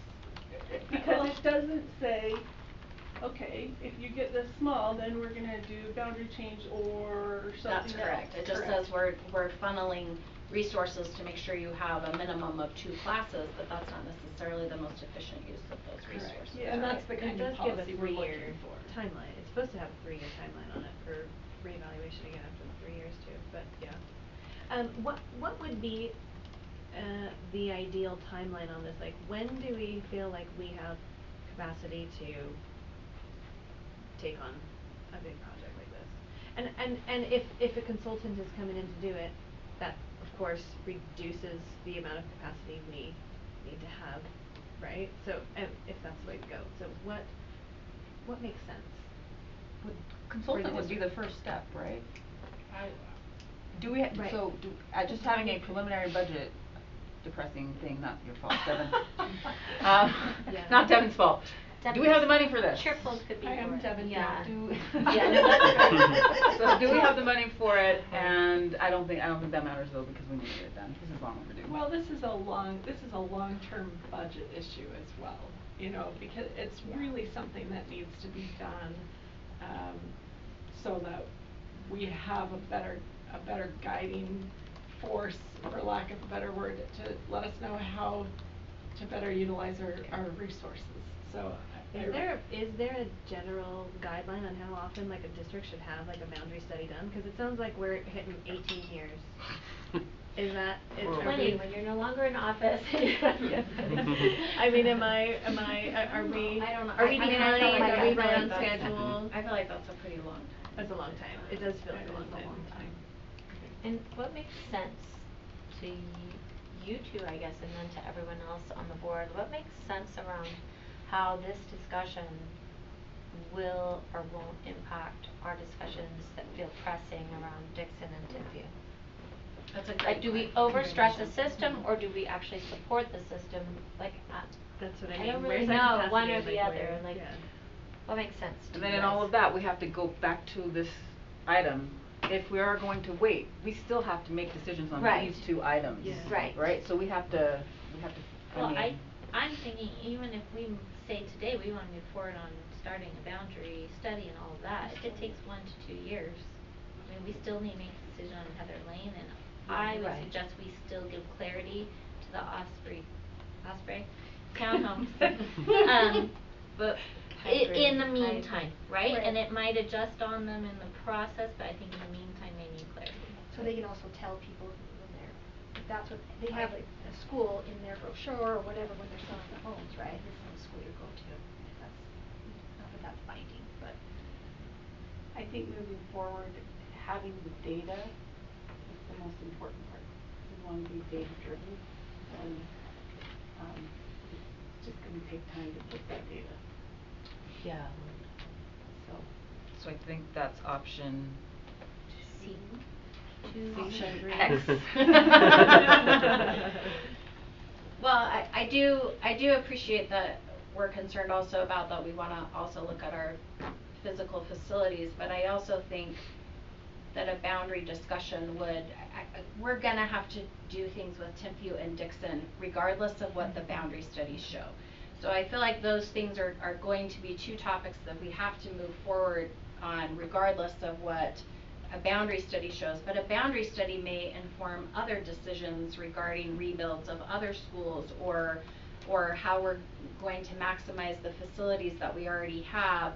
So actually putting those probably in parallel demonstrates that we're trying to be more efficient with what we have and making sure that we're using this data, all of these data points, to inform our physical facilities discussions for the next 10 years, and then our boundaries are informing that. I think one of the things I've been hearing from constituents is they feel like they would really like a 10-year plan. They would like it to seem like we are not just making, and I don't think it's that we have been making decisions. You know how sometimes people think it feels that way, even though it's been on our radar for several years. This would allow us to really lay out a good plan, how we're funding it, you know, when we reevaluate things, and I think it increases the transparency. So if we have to make adjustments, we're explaining why those adjustments are being made based on new information that we received. It's just my thought. So then, Where did you one land? year time. Option X. Well, It's like one more option time, do one, you, but where's our with- capacity right now? Yeah. Like when would be a good timeline? I'm just gonna say, it sounds like we're leaning towards a full study. I think we hire somebody from the outside to do the study for us. Right. Um, So if with that in mind, what's an ideal timeline? I think you start it sooner rather than Can you later. do so an I think RFP for that? It's consulting services, so you don't have to create an RFP if we have a vendor that we would like to use. But it's never a bad idea to open it up and get a presentation of how different companies are gonna do the study.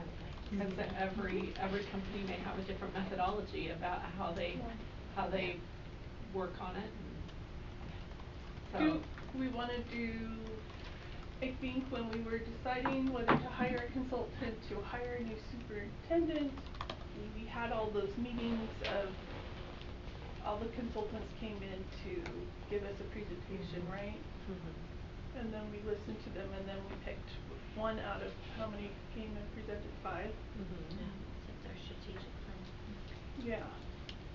So, and yeah, we did the same thing with strategic plan, so I guess when would we? We could get a copy of the RFP that Alpine released. Yeah. They just did one not too long ago, so I can get that. In fact, I'm pretty sure Woody has one, has the copy. So we could get that going right away, and the data on our side will make the time. If it's a priority for the board, we'll get the data pulled together. Yeah, we'll do that. That's I mean. After the budget, I think you can just focus on. Well, but I mean, the Yeah. RFP will have to be open for a couple of weeks, Yeah. and then we'd have to do it, and it would probably be something that we could do that second week of May, before board meeting, open the RFP. It would have to be, if all of you wanna be involved, we could do it that way, or we could do it as a finance committee, open up the bids and decide which ones we want to have come in and meet with us in a board meeting. That might not be a bad idea. Let's To narrow it Yeah. down. So that one might make it a little simpler, and then, so this would be at least the end of May before we actually have the presentation and chose somebody. So that gives us all the way through the budget, in order to at least start pulling together some data. And really who we choose will determine what kind of data we pull, because their methodology will determine what kind of data they're wanting to look at. Meanwhile, we still do option. We need to do 1 or 2 in the meantime. One right? here then? Or is that what I heard people saying? I think we need to do both Heatherland and Osprey Park, before the 1 to 2 year, right? Cause I Yeah. don't think we have the luxury of waiting, so I think those we need to start moving on as well.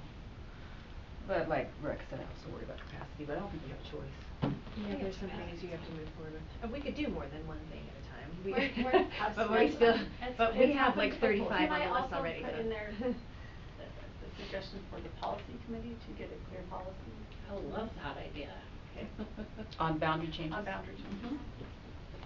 Do we wanna put something in there that we feel like we need to study this once every like Well, and that's what I'm 15 saying. years or 10 years that in or the policy, something? yeah. There may be a recommendation that the consulting company Yeah, they Yes. might. you know. But I'm just saying to get that started on Yeah. the policy. Yeah.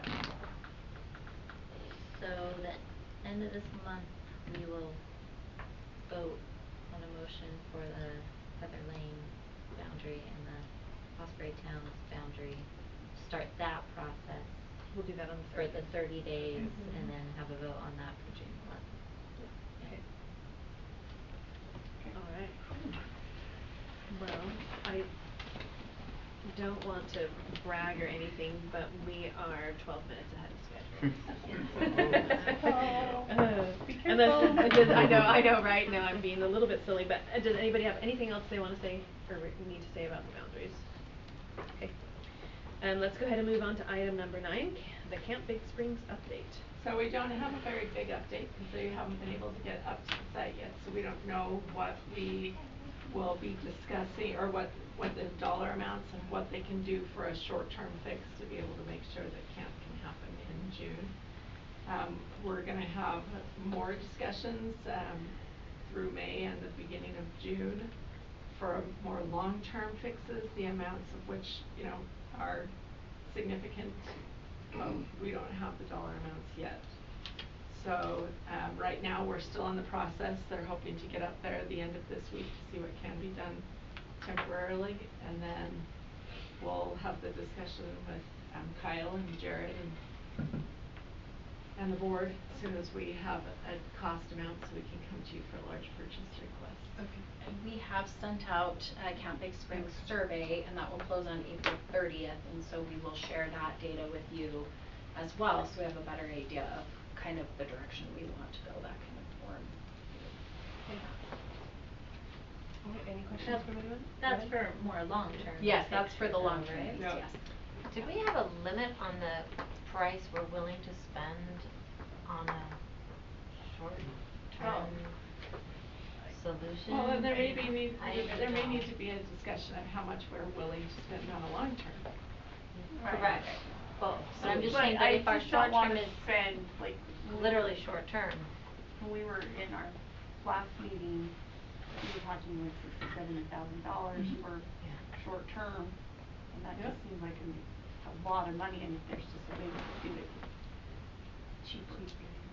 You know, there are lots of different options, but I think the best strategy at this point is to wait and see what the survey brings up, because if there is still an appetite for a lot of people to have Big Springs, then there probably needs to be an appetite to spend money and fix it. If there's not, then we need to determine what to do in its place, or. Do we know how many people have responded to that survey so far? I don't, Caleb's out of town, or I can Can have we, him look at it right now. can we have that, and if it's a small amount, Yep. can we get another Yep, that's great. push Another for push. that? Yep. So Meg and I were with the council PTA leaders earlier today, and some of them expressed concern about the survey, that it asked, would you send your kid if it were a shorter amount of time overnight, or would you send them if it were a day camp?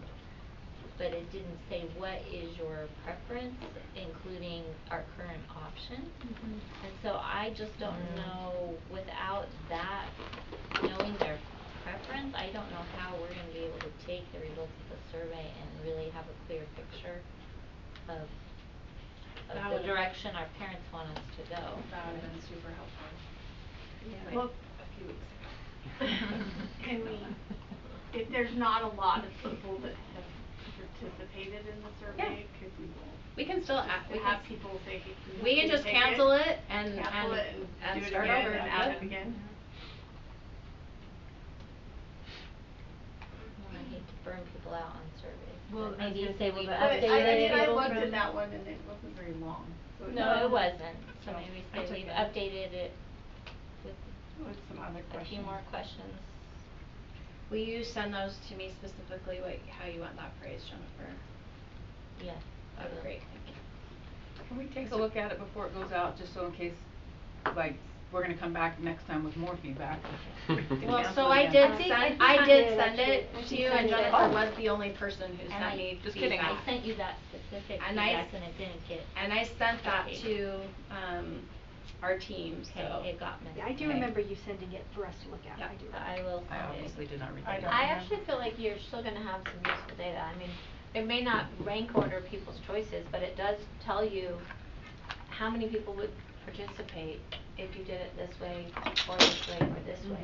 I mean, there may be more useful information you can get, but I looked at it and I thought, you still get useful information from this. You get information if people want an overnight or a day camp. Yeah. Is what- Yeah.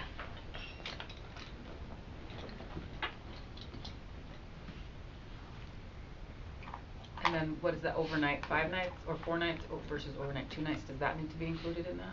Yeah, cause I think the option was overnight for 2 nights. You're like reducing it down to 2 nights from 4 nights. But is 4 nights still an option though? It is? So do we wanna add 4 nights versus 2 nights? I'm really late to this discussion cause I apparently did not read Wendy's email, I'm sorry, Wendy. That's really okay. I took the survey and I can't remember what. What's his email?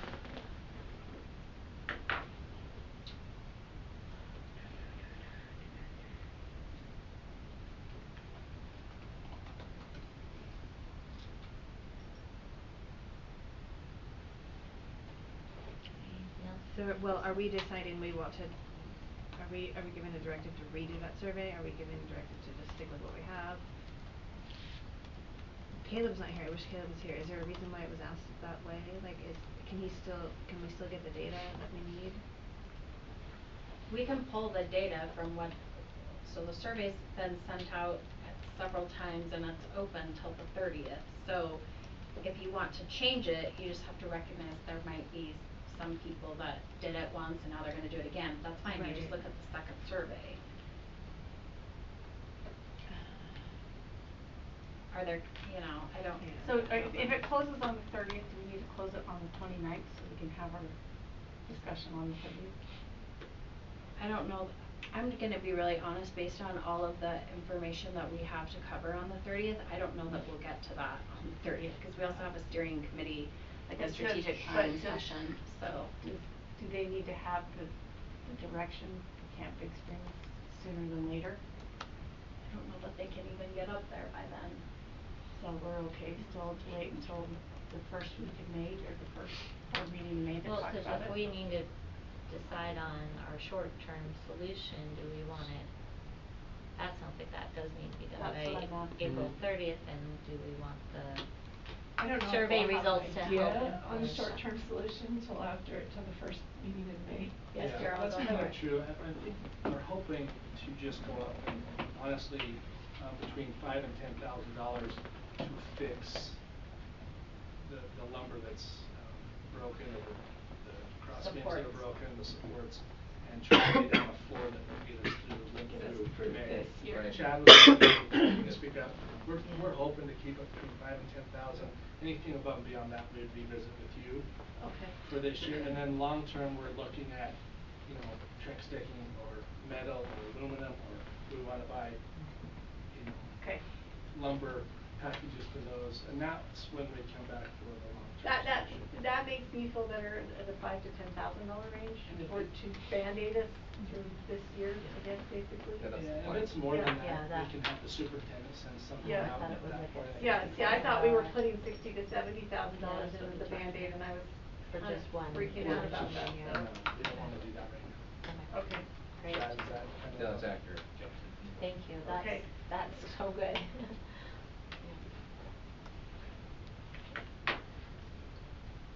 All right. Am I redoing the survey? I just need a directive, yes or no? Yes. Okay, thank you. Moving on. All right. Construction community meeting dates. That's for you, Wendy. So, this is gonna be really fast, we're gonna catch up time here too, so how excited are you? So we just wanted to, let you know that we had tentatively proposed that we wanna go out and start talking with the broader community about our physical, facilities needs, and also be talking about some of the financial challenges that we have as a district and some of the ways in which we can fund some of these things and what this looks like. I think there's a lot of misconceptions about, you know, what we have access to and, you know, what money we have. Devin and I were just talking about somebody who said, oh my gosh, my property taxes have gone up by 10 times, and it's like, but your house has also increased in its value over the last 10 years by a significant amount, and so that also does make your property taxes go up. So there's lots of different pieces that layer into this, so we just want to make sure we're explaining all of those components really clearly. So we have May 1st at Centennial Middle School, May 6th at Provo High School, May 15th at Edgemont Elementary, and May 16th at Dixon Middle School.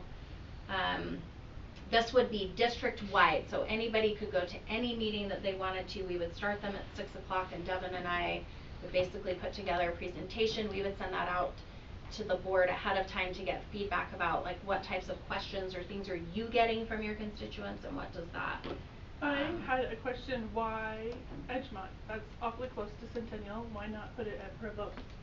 Down farther south on the east side. We could do it at Provost. And we've already done one at Dixon. Why not Sunset View? Great. One thing the PTA said today was, if possible, keep it at Dixon, and then also, if there's a way we could do it at Timpview instead of Edgemont. I mean, I assume there's a reason why it wasn't Timpview since we always do Provo High, but if we could have it at Timpview, because then the community can see the needs we have at those buildings while being in the building. Just, so we want them to struggle with the parking so that they understand we need to build that. I think that's brilliant. I was like, these people are gonna be so frustrated by the parking. Well, That and is and genius. Timpview is something we've seen over the years, No, and I you're think right. we probably still have Great some point. community members who feel this, is they feel like, well, Timpview's not that old, it's fine, why does it need to be So, rebuilt, right? something we did years ago when we went For through the Timpview, that we did as a community on some of those community nights, was actually taking them to and seeing the crack. Oh. We get crack tours. Crack tours. Sounds terrible. Yeah, that sounds terrible. But it did help with convincing some of the communities how bad Timpview actually was. 'Cause there And was a lot of people. take them through the E-wing now, and it like, Or- and through the wooden tunnels, like. I'll just look at how we need to, we might have to adjust the date I based on what's going on I don't there, know. so, go ahead. I guess Lisa. two things for that. One, just to piggyback on what Terry was saying with this input around where to have these meetings. If you did Timpview, I would assume you would not do Centennial and Edgemont, right? Like Timpview and Provo High, Right. and then 2 other schools that maybe reach into other parts of Provo. Well, if Make you're it gonna easier do for it them at to Dixon, attend. then change the Preble High one to Amelia, or. So let me tell you kind of the reasoning why elementary schools get harder is because it puts an added burden on the elementary schools, cause they have to actually set up chairs, and there's just more logistics, whereas if I can put it at Centennial, Provo, Timpview, and Dixon, I have an auditorium. There's already sound, that makes it makes it super easy, it's just not stressful in terms of the facilities piece of it.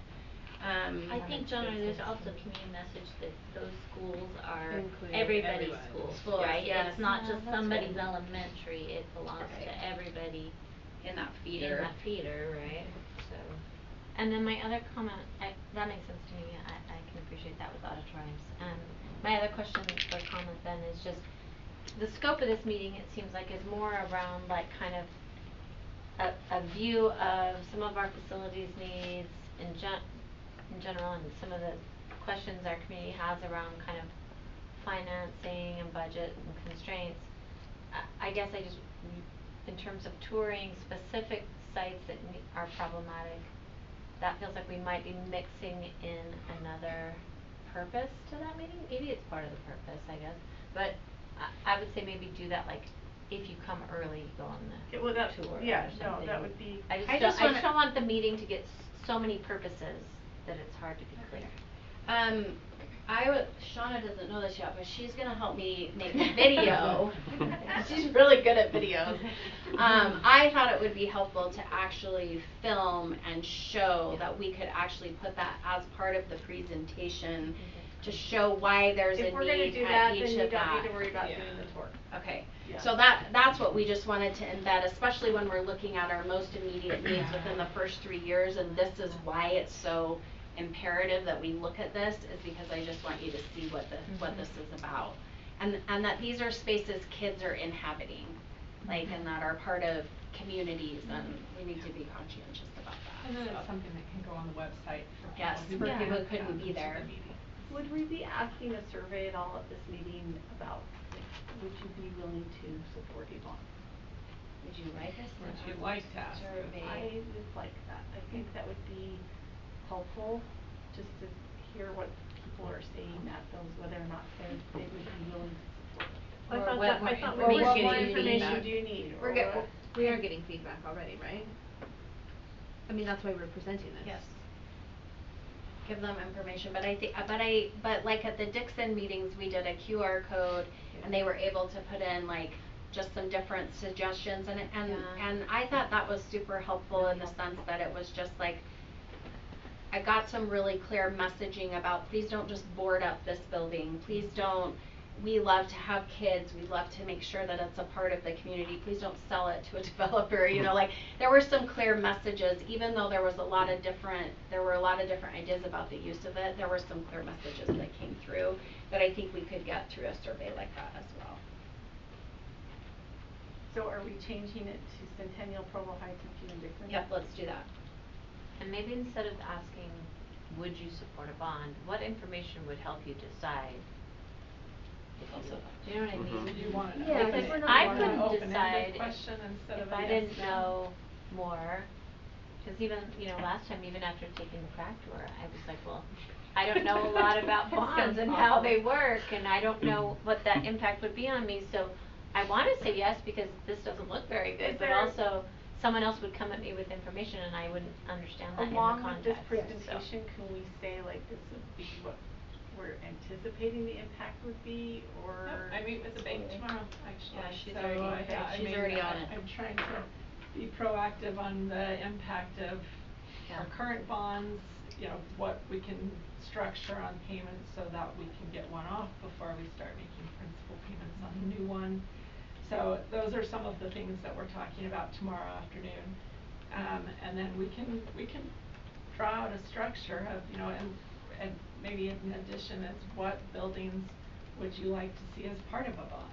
You know, because if they're wanting to have something done with Dixon now, then we know that adding that on to a bond for Timpview is a good idea. Or, you know, this is what they're trying to see in order to take care of some of those capital needs. Or they would be okay with a higher amount because they would, cause every community would get something that would be beneficial. Right. Sorry, I know, I'm like, interrupted you. no, you're fine, I'm like. No, oh, I can see a question I know, it was brewing. forming, and then, I think I just wanted to add that, like you said here, like, having this discussion in the context of our current financial status and health of our district, where I think that will just help understand, help with the whole picture, as opposed to it just being kind of an isolated, oh, we need a bond, and I think, sounds like that is kind of part of the objective of these meetings, Well, and right? when you start talking about these discussions, Yeah. also in conjunction with a boundary discussion and, you know, future school Right. construction, I mean, all of these are really interconnected. Absolutely. And whether, I mean, nobody wants to see a school closed, but what do we, you know, what would they support, you know, with a new school being built or a rebuild or a remodel, and Right. so. And I think all those happenings, you know, we are responsible for being stewards of the taxpayer money, right, and showing the ways in which we are with what we have and how we are trying to make sure we're being. Correct, and part of and that that's study discussion, that yeah. the consultant will do, Yeah. will talk about efficacy of neighborhoods and schools and what those ultimate goals of the enrollment needs to be. Right. In a city that's not growing, we don't have a lot of space to grow. And they can go in and look at a lot of that and do a lot more trend analysis Yeah. on populations that they have a lot more information on. We can give a pretty good guess, and we've been really close every year on what our projected enrollments were, just based on historical data and current information, so. Yeah, that's great. But I think, you know, that information for the public, knowing that we are working on all directions. But in the meantime, Yes. we know we have a problem with Timpview, and we know we need to do something with Dixon. And so, and those buildings aren't gonna go anywhere, those we're still using, so we just wanna make sure that they understand all of the impacts, and the more information we give, the more understanding people are. Right. Absolutely. I would really love to see us advertise these not only to our families, but to the community as a whole. We have a lot of people who are our taxpayers, but they don't have anybody in our schools, and so I don't know if we can Can we send something work in with the mail? city, if they could help us out. I don't know if this kind of meeting we're ready to send a mailer out with a little postcard, like please join us. Can we discuss this at our joint I was city just council gonna say that meeting? could be I wrote it down. Yeah, I was gonna say the same thing.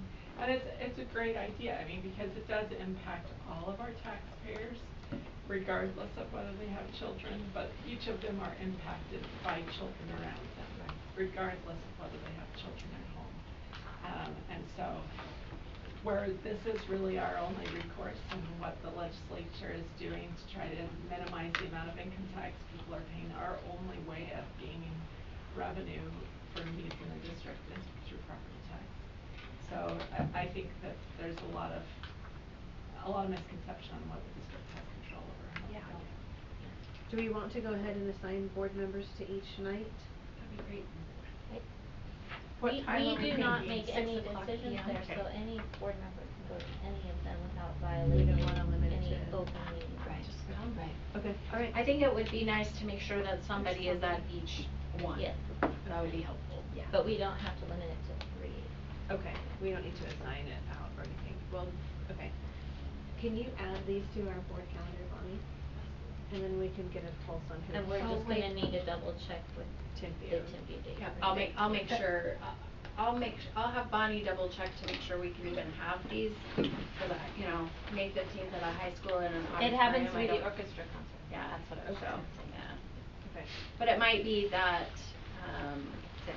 the library, or there could be a different space that we could be in, I don't know.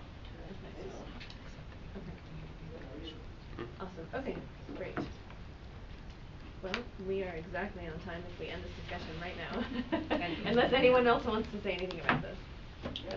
Okay, we're gonna go ahead and move to item 11, a request for a new combined nutrition services and CTE position. Deb. Okay, so I'm just gonna give you a little bit of background and the funding structure of this. So this position is to help with the food truck that CTE is getting ready to launch to the world. You can't have the food served unless you have someone with certified nutrition. That whatever that's I can't remember it off the top of my head. They have Food handlers permit. No, they have it's the ServSafe, so thank you. ServSafe is different than the food handlers permit, but they got the business permit. They were very excited about that getting ready to open. So that is one of the courses, I guess, in the CAPS program. So these CAPS kids will learn how to run a business, do some of the cooking, and then that person will supervise 2 days a week in the food truck and the other 3 days a week as an assistant manager in one of the secondary schools. So we've had really good success in the last couple of years having a floating assistant manager that then is trained and ready to take over the manager position when one turns over. So it would be paid 3/5 out of, so 60% out of food services, which is a restricted fund that we can't use the revenue for, and then the other 40% would be out of CT, which is also restricted to CT. So it would not impact the general fund, only those 2 restricted programs. Okay. Are there any questions for Devin? The food trucks for CAPS, is that what you said? Yep. Yeah.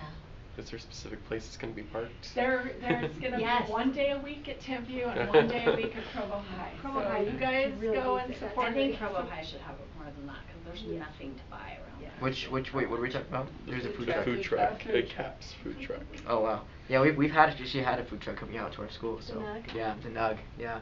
They come out to our school every Monday. Yeah. Yeah. The kids love it. It's so good, like it really like their It's sauce. literally chicken Have you had it before? No, but I'm It- telling you, I've heard about it. Oh, it's just chicken nuggets, but they're so good. Like it's chicken nuggets, fries, and like that's about it. It was at Sertoma for all the soccer games on Saturday. Yeah, and that's all you really need to get high school students excited. So I mean, if we have a CAPS food truck there, that's definitely fun. it'll be your fellow students. Yeah. Creating menus, doing the cooking, and That'd be very cool. The planning. So I think it would be something really cool. But it's 1 day at Timpview and 1 day at Provo High every week, and then the other 3 days that position would be an assistant manager. Clay Bingham also talked about, and maybe if I'm wrong on this, Daryl can correct me, but I felt like too it was also a thing that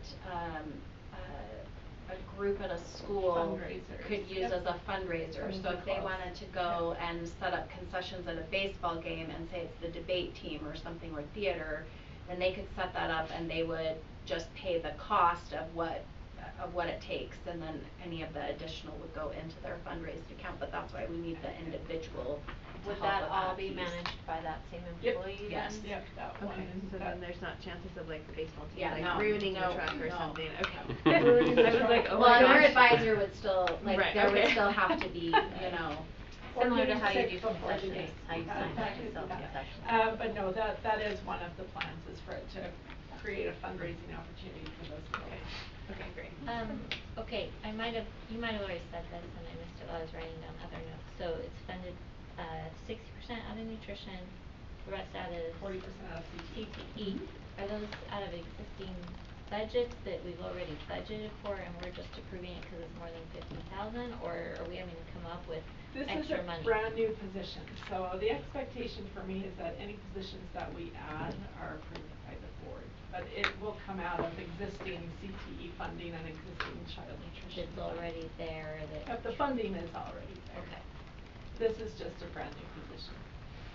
Okay. And before we approved the kids even going down this road, like, there was discussion among everything that we were okay with spending this money out of those budgets. So, yeah, well, the food truck has been around for a long time. You know, this was an idea several years ago when we brought the food truck to the board to purchase to begin with. They've been working on it a while. And so, but this is just a new direction. It was going to be a total child nutrition position that was going to be there, and then it changed just because of the logistics and it was just a little bit more complicated to get the food truck running for what child nutrition wanted it for. And so it's just a different direction of what they're doing. Any further questions? We will be voting on that later on tonight at our business meeting, so keep that in mind. All right, item number 12, ELA curriculum. We'll hear from Judy Rose. Thank you. I am excited to talk to you about curriculum review and especially this committee. But I know that you're on time, so I won't go on for too long, so I won't talk to you too much. So the secondary ELA committee is seeking to update instructional materials for our 6th through 12th grade classes. We have a 6th grade program that's expiring at the end of this year and a 7-12 program that's also expiring this year. So according to policy 4020, they've been following that procedure, and for the last 2 years, this committee has been meeting. They've been exploring the newly adopted ELA standards, also looking at current materials, understanding teacher and student needs, and looking at available programs. At the end of this 2-year process, they unanimously support or would like to recommend to you McGraw-Hill's Study Sync for your consideration and adoption. And I'm happy to answer any questions that you might have. So when were these standards adopted? By the USDE, right? Yeah, I think they were official, I don't remember what month, but earlier this year. Okay, because Randy Booth said they're about to look at the ELA standards again. Just for the younger ages, right? I think. I don't think that's secondary. Yeah, it's not. Okay. I might be wrong, but yeah. That would be good to know. Yeah. Any other questions for you? Yeah, so how did parents and teachers volunteer for this committee? So teachers are semi-volunteered, semi-assigned, so we reach out to principals and ask them for teachers to join the committee. They talk to their teachers and agree to be part of this committee. We ask teachers to be part of it for the whole 3-year process. We've just finished years 1 and 2, year 3 is professional development. We just like to have that consistency if we can. And then we reach out to the city PTA president to ask for parents to join the committee. Lisa, did you have a question? Seems like I do have a couple of questions. One question I got answered by Devin that I thought the board might want to hear about, and I was asking her about just the cost of these curriculum and how much they get used, and sometimes my own kids have had, you know, kind of workbooks sent home with them at the end of the year because they're extra and they're empty, and so I was like, what's the use at the secondary level of the curriculum? And she was explaining that actually she reached out and that you've worked with the teachers to find out which classes actually need which, like the written materials, right? So if you're teaching an AP course or maybe a college enrollment class and you're going to be using this curriculum and standards, but you may not need that written material. We didn't order it for that. Is that the right that's how I understood your answer, which has saved us a significant amount of money. Kudos to all the work Judy did, Yeah. because she really worked hard to make sure and evaluate which teachers actually needed the consumables, which has Consumables, been, that's what I yeah, meant. has been an issue in the district, and so she worked really hard to bring that down, and it saved us about $450,000 on the curriculum adoptions. Yeah. She did awesome. Essentially where we landed, 6th grade wants the consumables, all 6th grade teachers want the consumables. 7-12 by and large do not want consumables, they want class sets of textbooks and digital access. There are a few secondary teachers here and there who want consumables, so we did purchase a small amount so that we could honor that. And then special ed teachers wanted the consumables. So we have a good mix of really, I think, addressing exactly what the teachers were asking for. Is it ever possible, I mean, I recently purchased, on a tiny micro scale, a curriculum, and then when I got it, I was like, oh, like this is a lot harder to use than I thought it was going to be, and only this one piece is actually going to be chosen, and that's fine, but that, I was only buying one set, do you know what I mean? So I'm just wondering, do these companies let you kind of try on a curriculum ever, like actually get the material, or like can you ever prototype it and Sure, do you know what I'm saying? we've kind of try done it out we've and kind of see? done that, so the committee members had access to this curriculum. They've had it all year, and they just made this recommendation in our meeting last month, so they've had access to this all year. They've utilized it in their classroom, tried it with teachers, they've shared it with their PLC awesome. grade level teams. They've really dug into the curriculum. That's helpful. Yes. What happens if after the 3 years they actually don't want to recommend the curriculum? Do you just start the whole process over? So after, it's at the end of the second year that they make a I recommendation. see. Sure, yeah, that can happen. So in year 2, one of the first things that they do is they create a rubric, really identify proposals based on that rubric. Once we start exploring all of those programs, if we don't see something that meets our needs, we can resubmit the RFP again, have proposals come in again. One thing we never want to do is just pick a program because that's all that came to us. We really want it to be one that meets our needs, and that's really where we've landed with this one. I just wanted to point out a couple of things with this. One is, I think there was a misconception as I met with the ELA teachers that when you adopt these curricular materials, this means that you have to follow the lesson plans that the company provides, and that isn't the case. Curriculum is the resources that you're utilizing. It does provide extensive supports for students with disabilities, for students who are English language learners. So teachers don't have to recreate that. It allows them to go in and get texts at different lexile levels and different pieces like that, so that they spend less time planning there. The concern that I have is based on state law and based on our policy, they should be using the district approved curriculum. So when they're pulling stuff that's just from teachers pay teachers or from here and there, that has not been vetted through this process, and that opens us up to some problems as a result of that. And so that was what we talked about. And then they're updating these titles constantly. So one of the things that they did express concern about is, what if a title gets updated that isn't appropriate for us to be utilizing? That's why we have a teaching and learning department that will make sure and peruse that and is making sure that we're following all of the policies and procedures and state laws regarding that. In addition, they're coming together to create a novel list by grade level, because we've had problems with the same novels being taught in multiple grade levels, and so a kid is sitting there and now it's the second time they're reading the novel. So that was something that we'll do and support the schools in getting novels for their novel studies. That's the work of the committee this month. Can parents like preview this and see kind of, is there a way they could either access or come in at least and sit down and look? Cause if I'm a mom and I want to know like what kinds of materials will my child encounter in their English class, you know, like how do I find that out ahead of time so that I'm not reactionary? I don't want to put my kid in that situation. But like, how do I get in front of that? Yeah, so 2 answers. One is, during our process, we had 2 open houses so that the community could come in and really explore the curriculum. And then once it's adopted, we are really open to parents coming in. They can come in and sit down with me. They can go in and talk to a principal and sit down. We're happy to give them access to take a look at what we're using. And students can only access what the teacher assigns them to.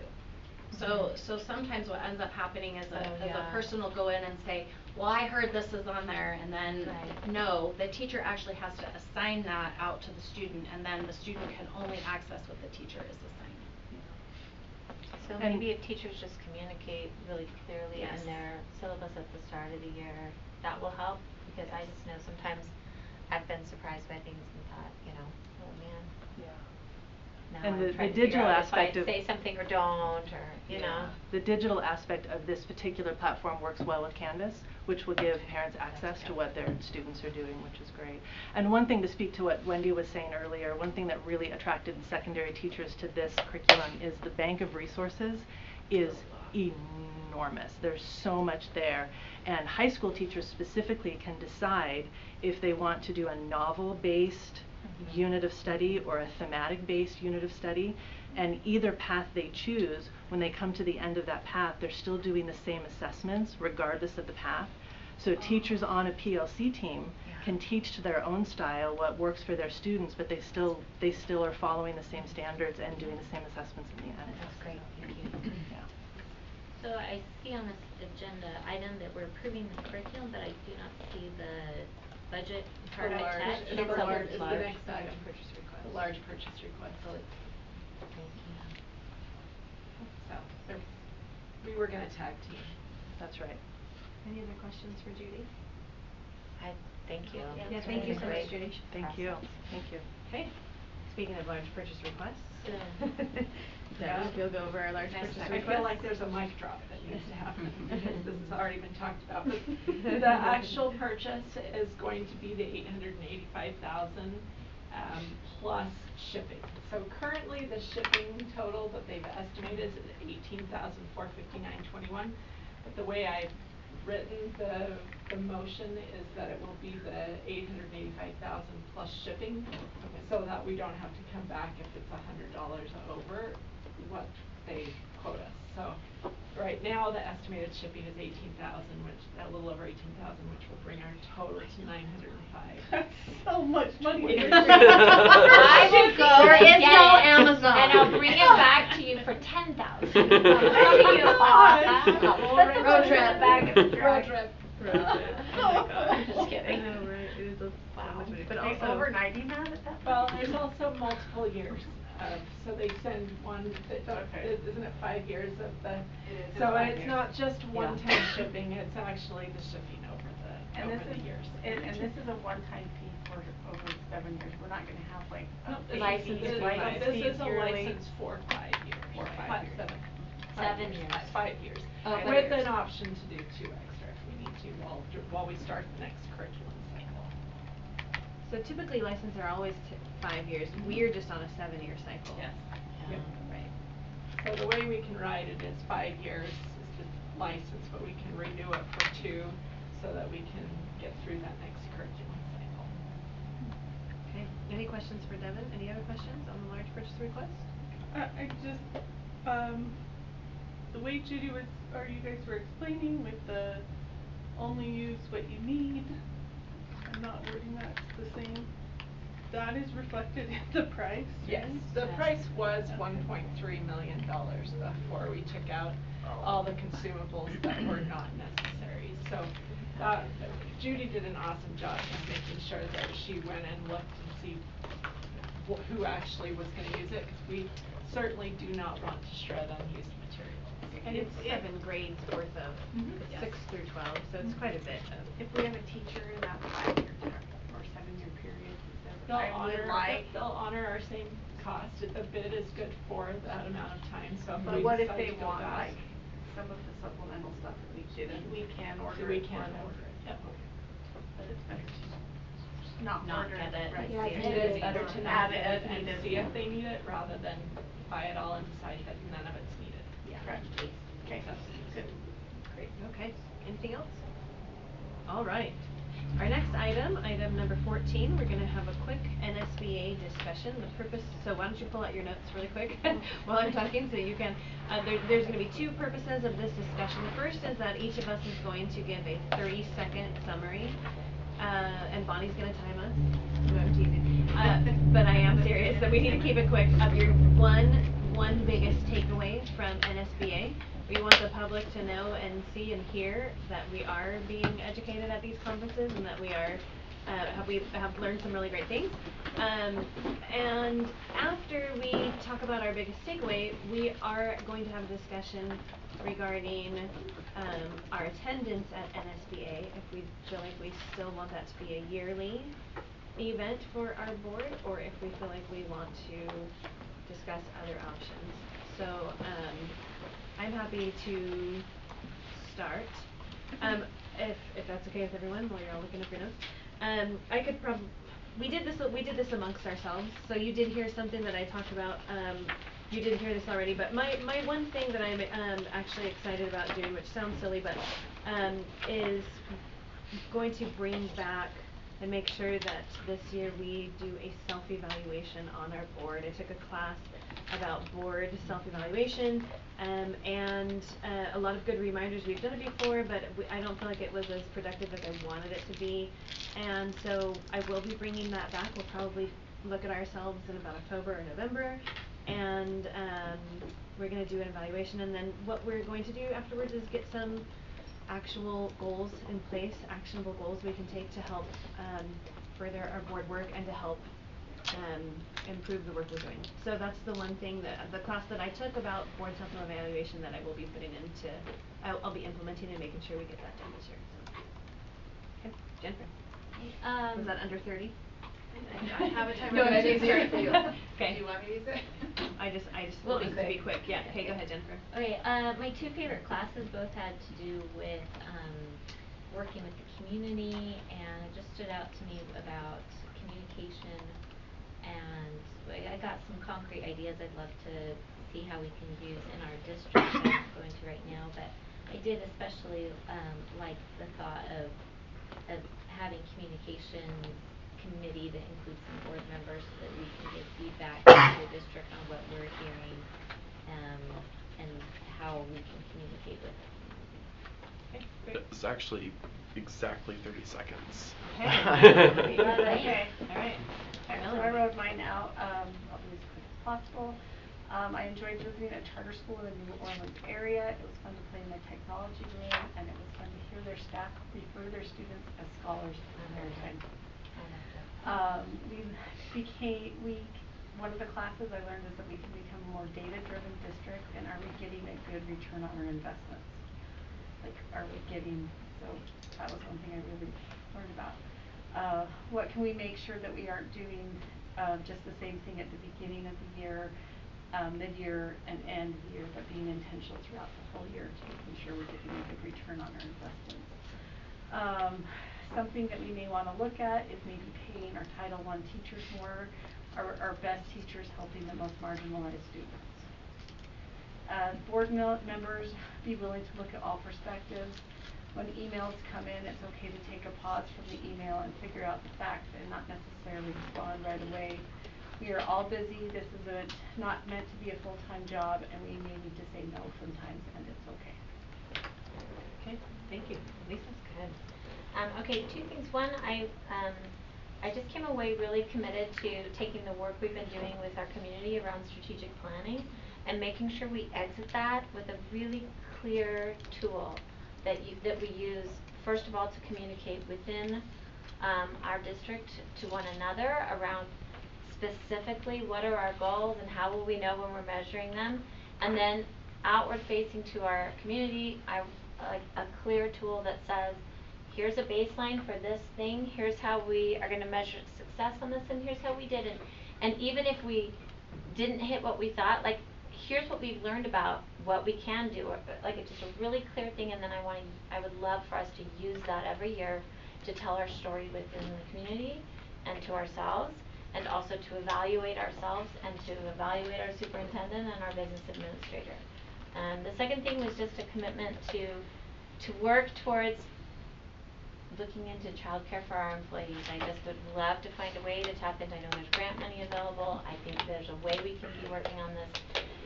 That's something that I feel like I'd like personally to sort of step into and help see if it's possible. I agree with that. That was my takeaway from the first year at NSBA with childcare.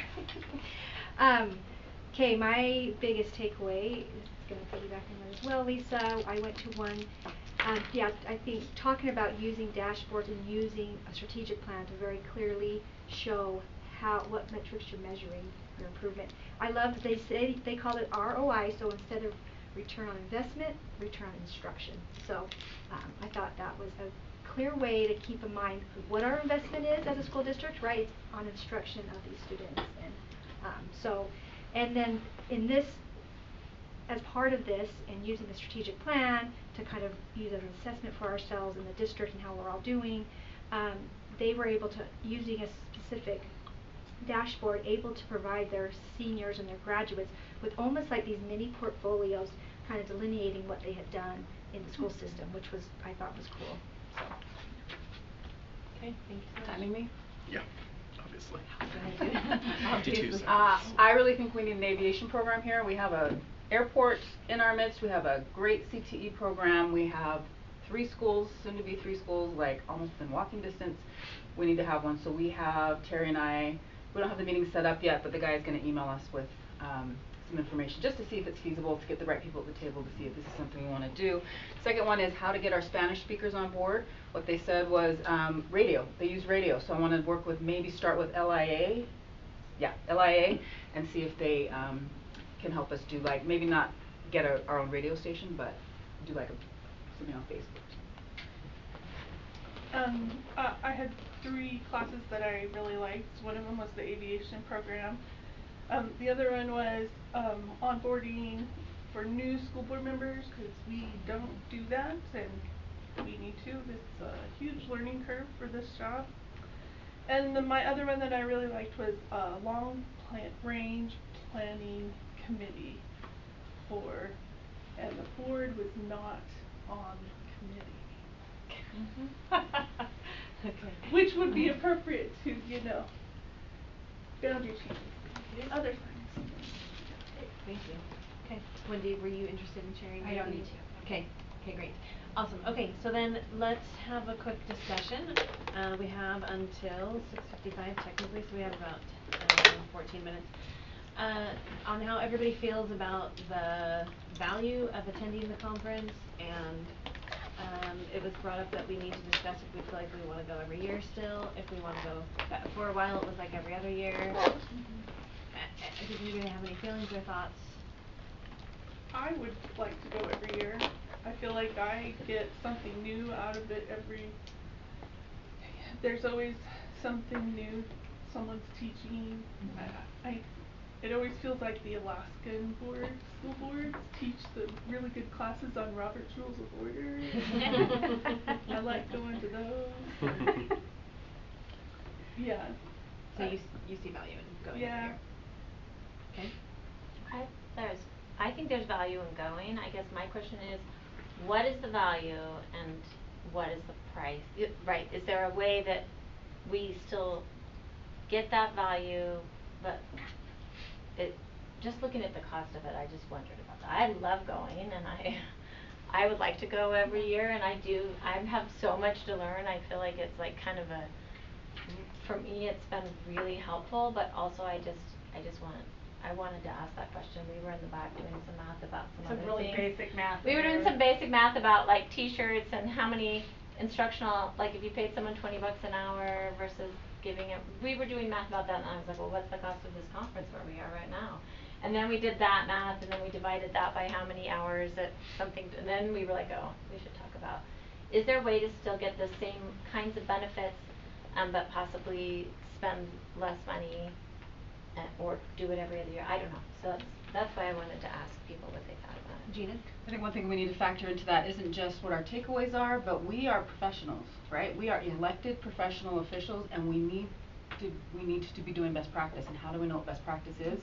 We talk to other professionals. So I'm not sure. I'm not saying we have to go every year, but I have found that when I go, I see what best practice is. And then I see the national best practice, and then our Utah USBA conference shows me what we're doing locally, and I find benefit in both. But I think as we're factoring in, is the cost benefit ratio worth it? Do we want to be seen as professionals and people take us seriously? Because some people don't take us seriously. But I think this is one way for us to say, look, we go to these conferences we get trained, we're actual professionals. It's just something to keep in mind as we're having the discussion. And it is, I don't know of any other school board conferences nationally. Are there any other options? It's a great question. I don't know the answer to that. I don't either. I mean, I'm not aware there's of any. lots of professional learning that a board member can go to.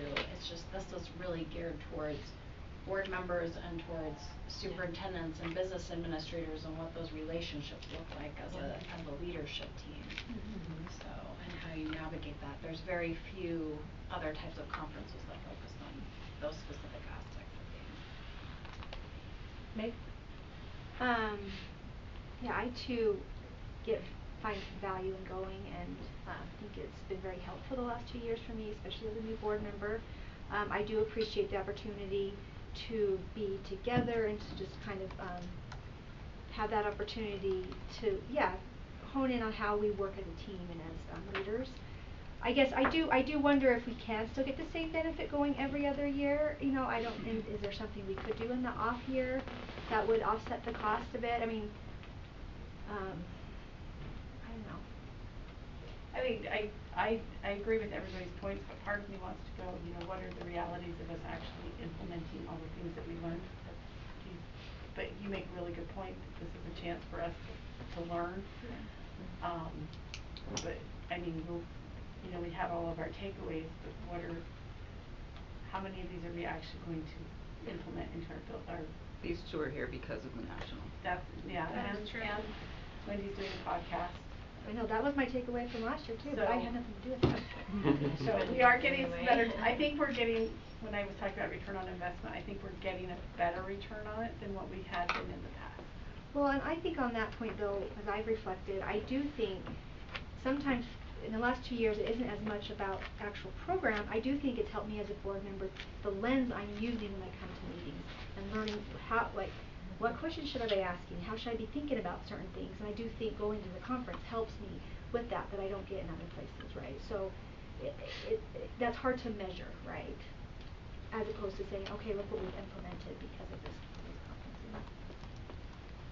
And I think kind of what you're saying is about like the perspective you get from hearing from other people, and just because you don't do every idea that you hear doesn't mean it doesn't affect you, and help give a broader perspective. So my experience as a board member, because we used to be doing every other year, and then COVID came, like I didn't go to NSBA for my first few years, and I feel like having gone, yes, it just gives you different perspective on different things and can help open your eyes to things that if you're only focused on your own district, like you don't think of all the ideas on your own, but to get other people's ideas, whether you take theirs or it helps you brainstorm things that are going to work here, I think it can be very, very helpful and insightful, and then networking with other board members with, you know, building our relationship, but also other board members in the state that we see there, as well as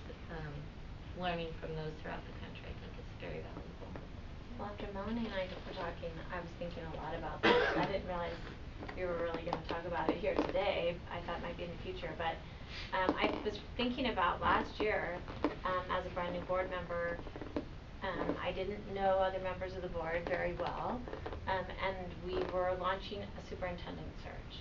And I actually felt that going to NSBA last year was maybe one of the most beneficial things to our functioning as a board and that search. And it wasn't just the information we gained even, right? It was the relationships, and I felt like the trust that I was willing to extend, and the collaborative way. I think we handled that in a really collaborative way. We took a lot of it on ourselves. We worked really hard in groups of teams, from writing interview questions to figuring out our own rubrics to getting the brochure. I mean, there were a lot of pieces to that.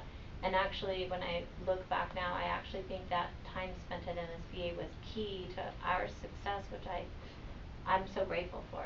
So I think there is value to going every year. I just thought it was worth having that conversation. But I also would be willing, if we felt like, you know, there are constraints on a system. There's benefit to every program we do, and there's arguments made for a lot of things. So if we did feel like we could get some of that in another way, I would be willing to be creative in coming up with some of those solutions if that facilitated different choices that were needed to support other areas in our budget. That's all I want to say. There are companies that come in and that train boards, right? So like Covey is a major company that comes in and helps support boards and does different, I mean, there's several like that. So it is an option. You can do something every other year where you could say, this is something our board really wants to work on, so we'll do a retreat locally and have this company come in and do that rather than going. It's just another option. I'm just throwing ideas out there. That's a good thing to think about. Sometimes that's cheaper to bring Doesn't say somebody is that in. Right. If it's something that you could, if we're all trying to benefit from one thing versus, I mean, you know, we sometimes do that with teachers rather than sending 20 teachers to a conference. I can bring one person in and train like 50 or 60 people. Okay. That's a good option to think about as well. Okay. I mean, I guess we don't necessarily have to decide, right? We don't have to, but it's a good discussion. No. Okay. I mean, I think if we wanna do it, let's make sure, let's do it before the price of NSBA goes up. Yeah. With the timeline is for that. Bonnie, you're usually on top of that, right? I will be. I don't know. I don't have an answer for you. It's usually like late fall. Yeah. Okay. Yeah, right. We have time. Okay, great. Awesome. All right. Well then, friends, that's it. No, it's Consent not. calendar. Just kidding. Consent calendar. Since you like my joke. Just teasing. All right. Consent calendar. Are there any questions on the consent calendar? I did. Go ahead, Terry. I saw that we pay the Utah County Auditor a lot, that's for the school nurses. Do we only pay them Quarterly. Oh, quarterly? That was my question. Once a year? Quarterly. Okay. So we pay the police officer contract once a year, the nurses quarterly. Okay. And we don't pay the officers through the Utah County Auditor, No, we do that through Provo City. All right. Any other questions? Well, and then I noticed that the Cisco is not on the warrant summary, but it's on the other one. It might just be one I missed. That's just all the little invoices for all the food. Yeah. That's all I have. I was trying to do it in a hotel room, very little monitor. So going back and forth, I might have missed one. All right. As far as the upcoming board calendar items go, please take note of a couple things. There's plenty of things on here. We have a joint board and city council meeting coming up on Thursday, April 25th. We're looking for agenda items for that. So if you have anything you want to add to the agenda, please let us know as soon as possible. We have our next study session and business meeting on the 30th. We have another board meeting on May 14th, and then we start graduation season. So we are getting so close to the handshaking, and it's getting exciting. So make note of the graduations, and that's it. And now, do we have a motion to adjourn our study session? I move that we adjourn our study session. Okay, we are adjourned, and we will reconvene at 7 o'clock in the PDC.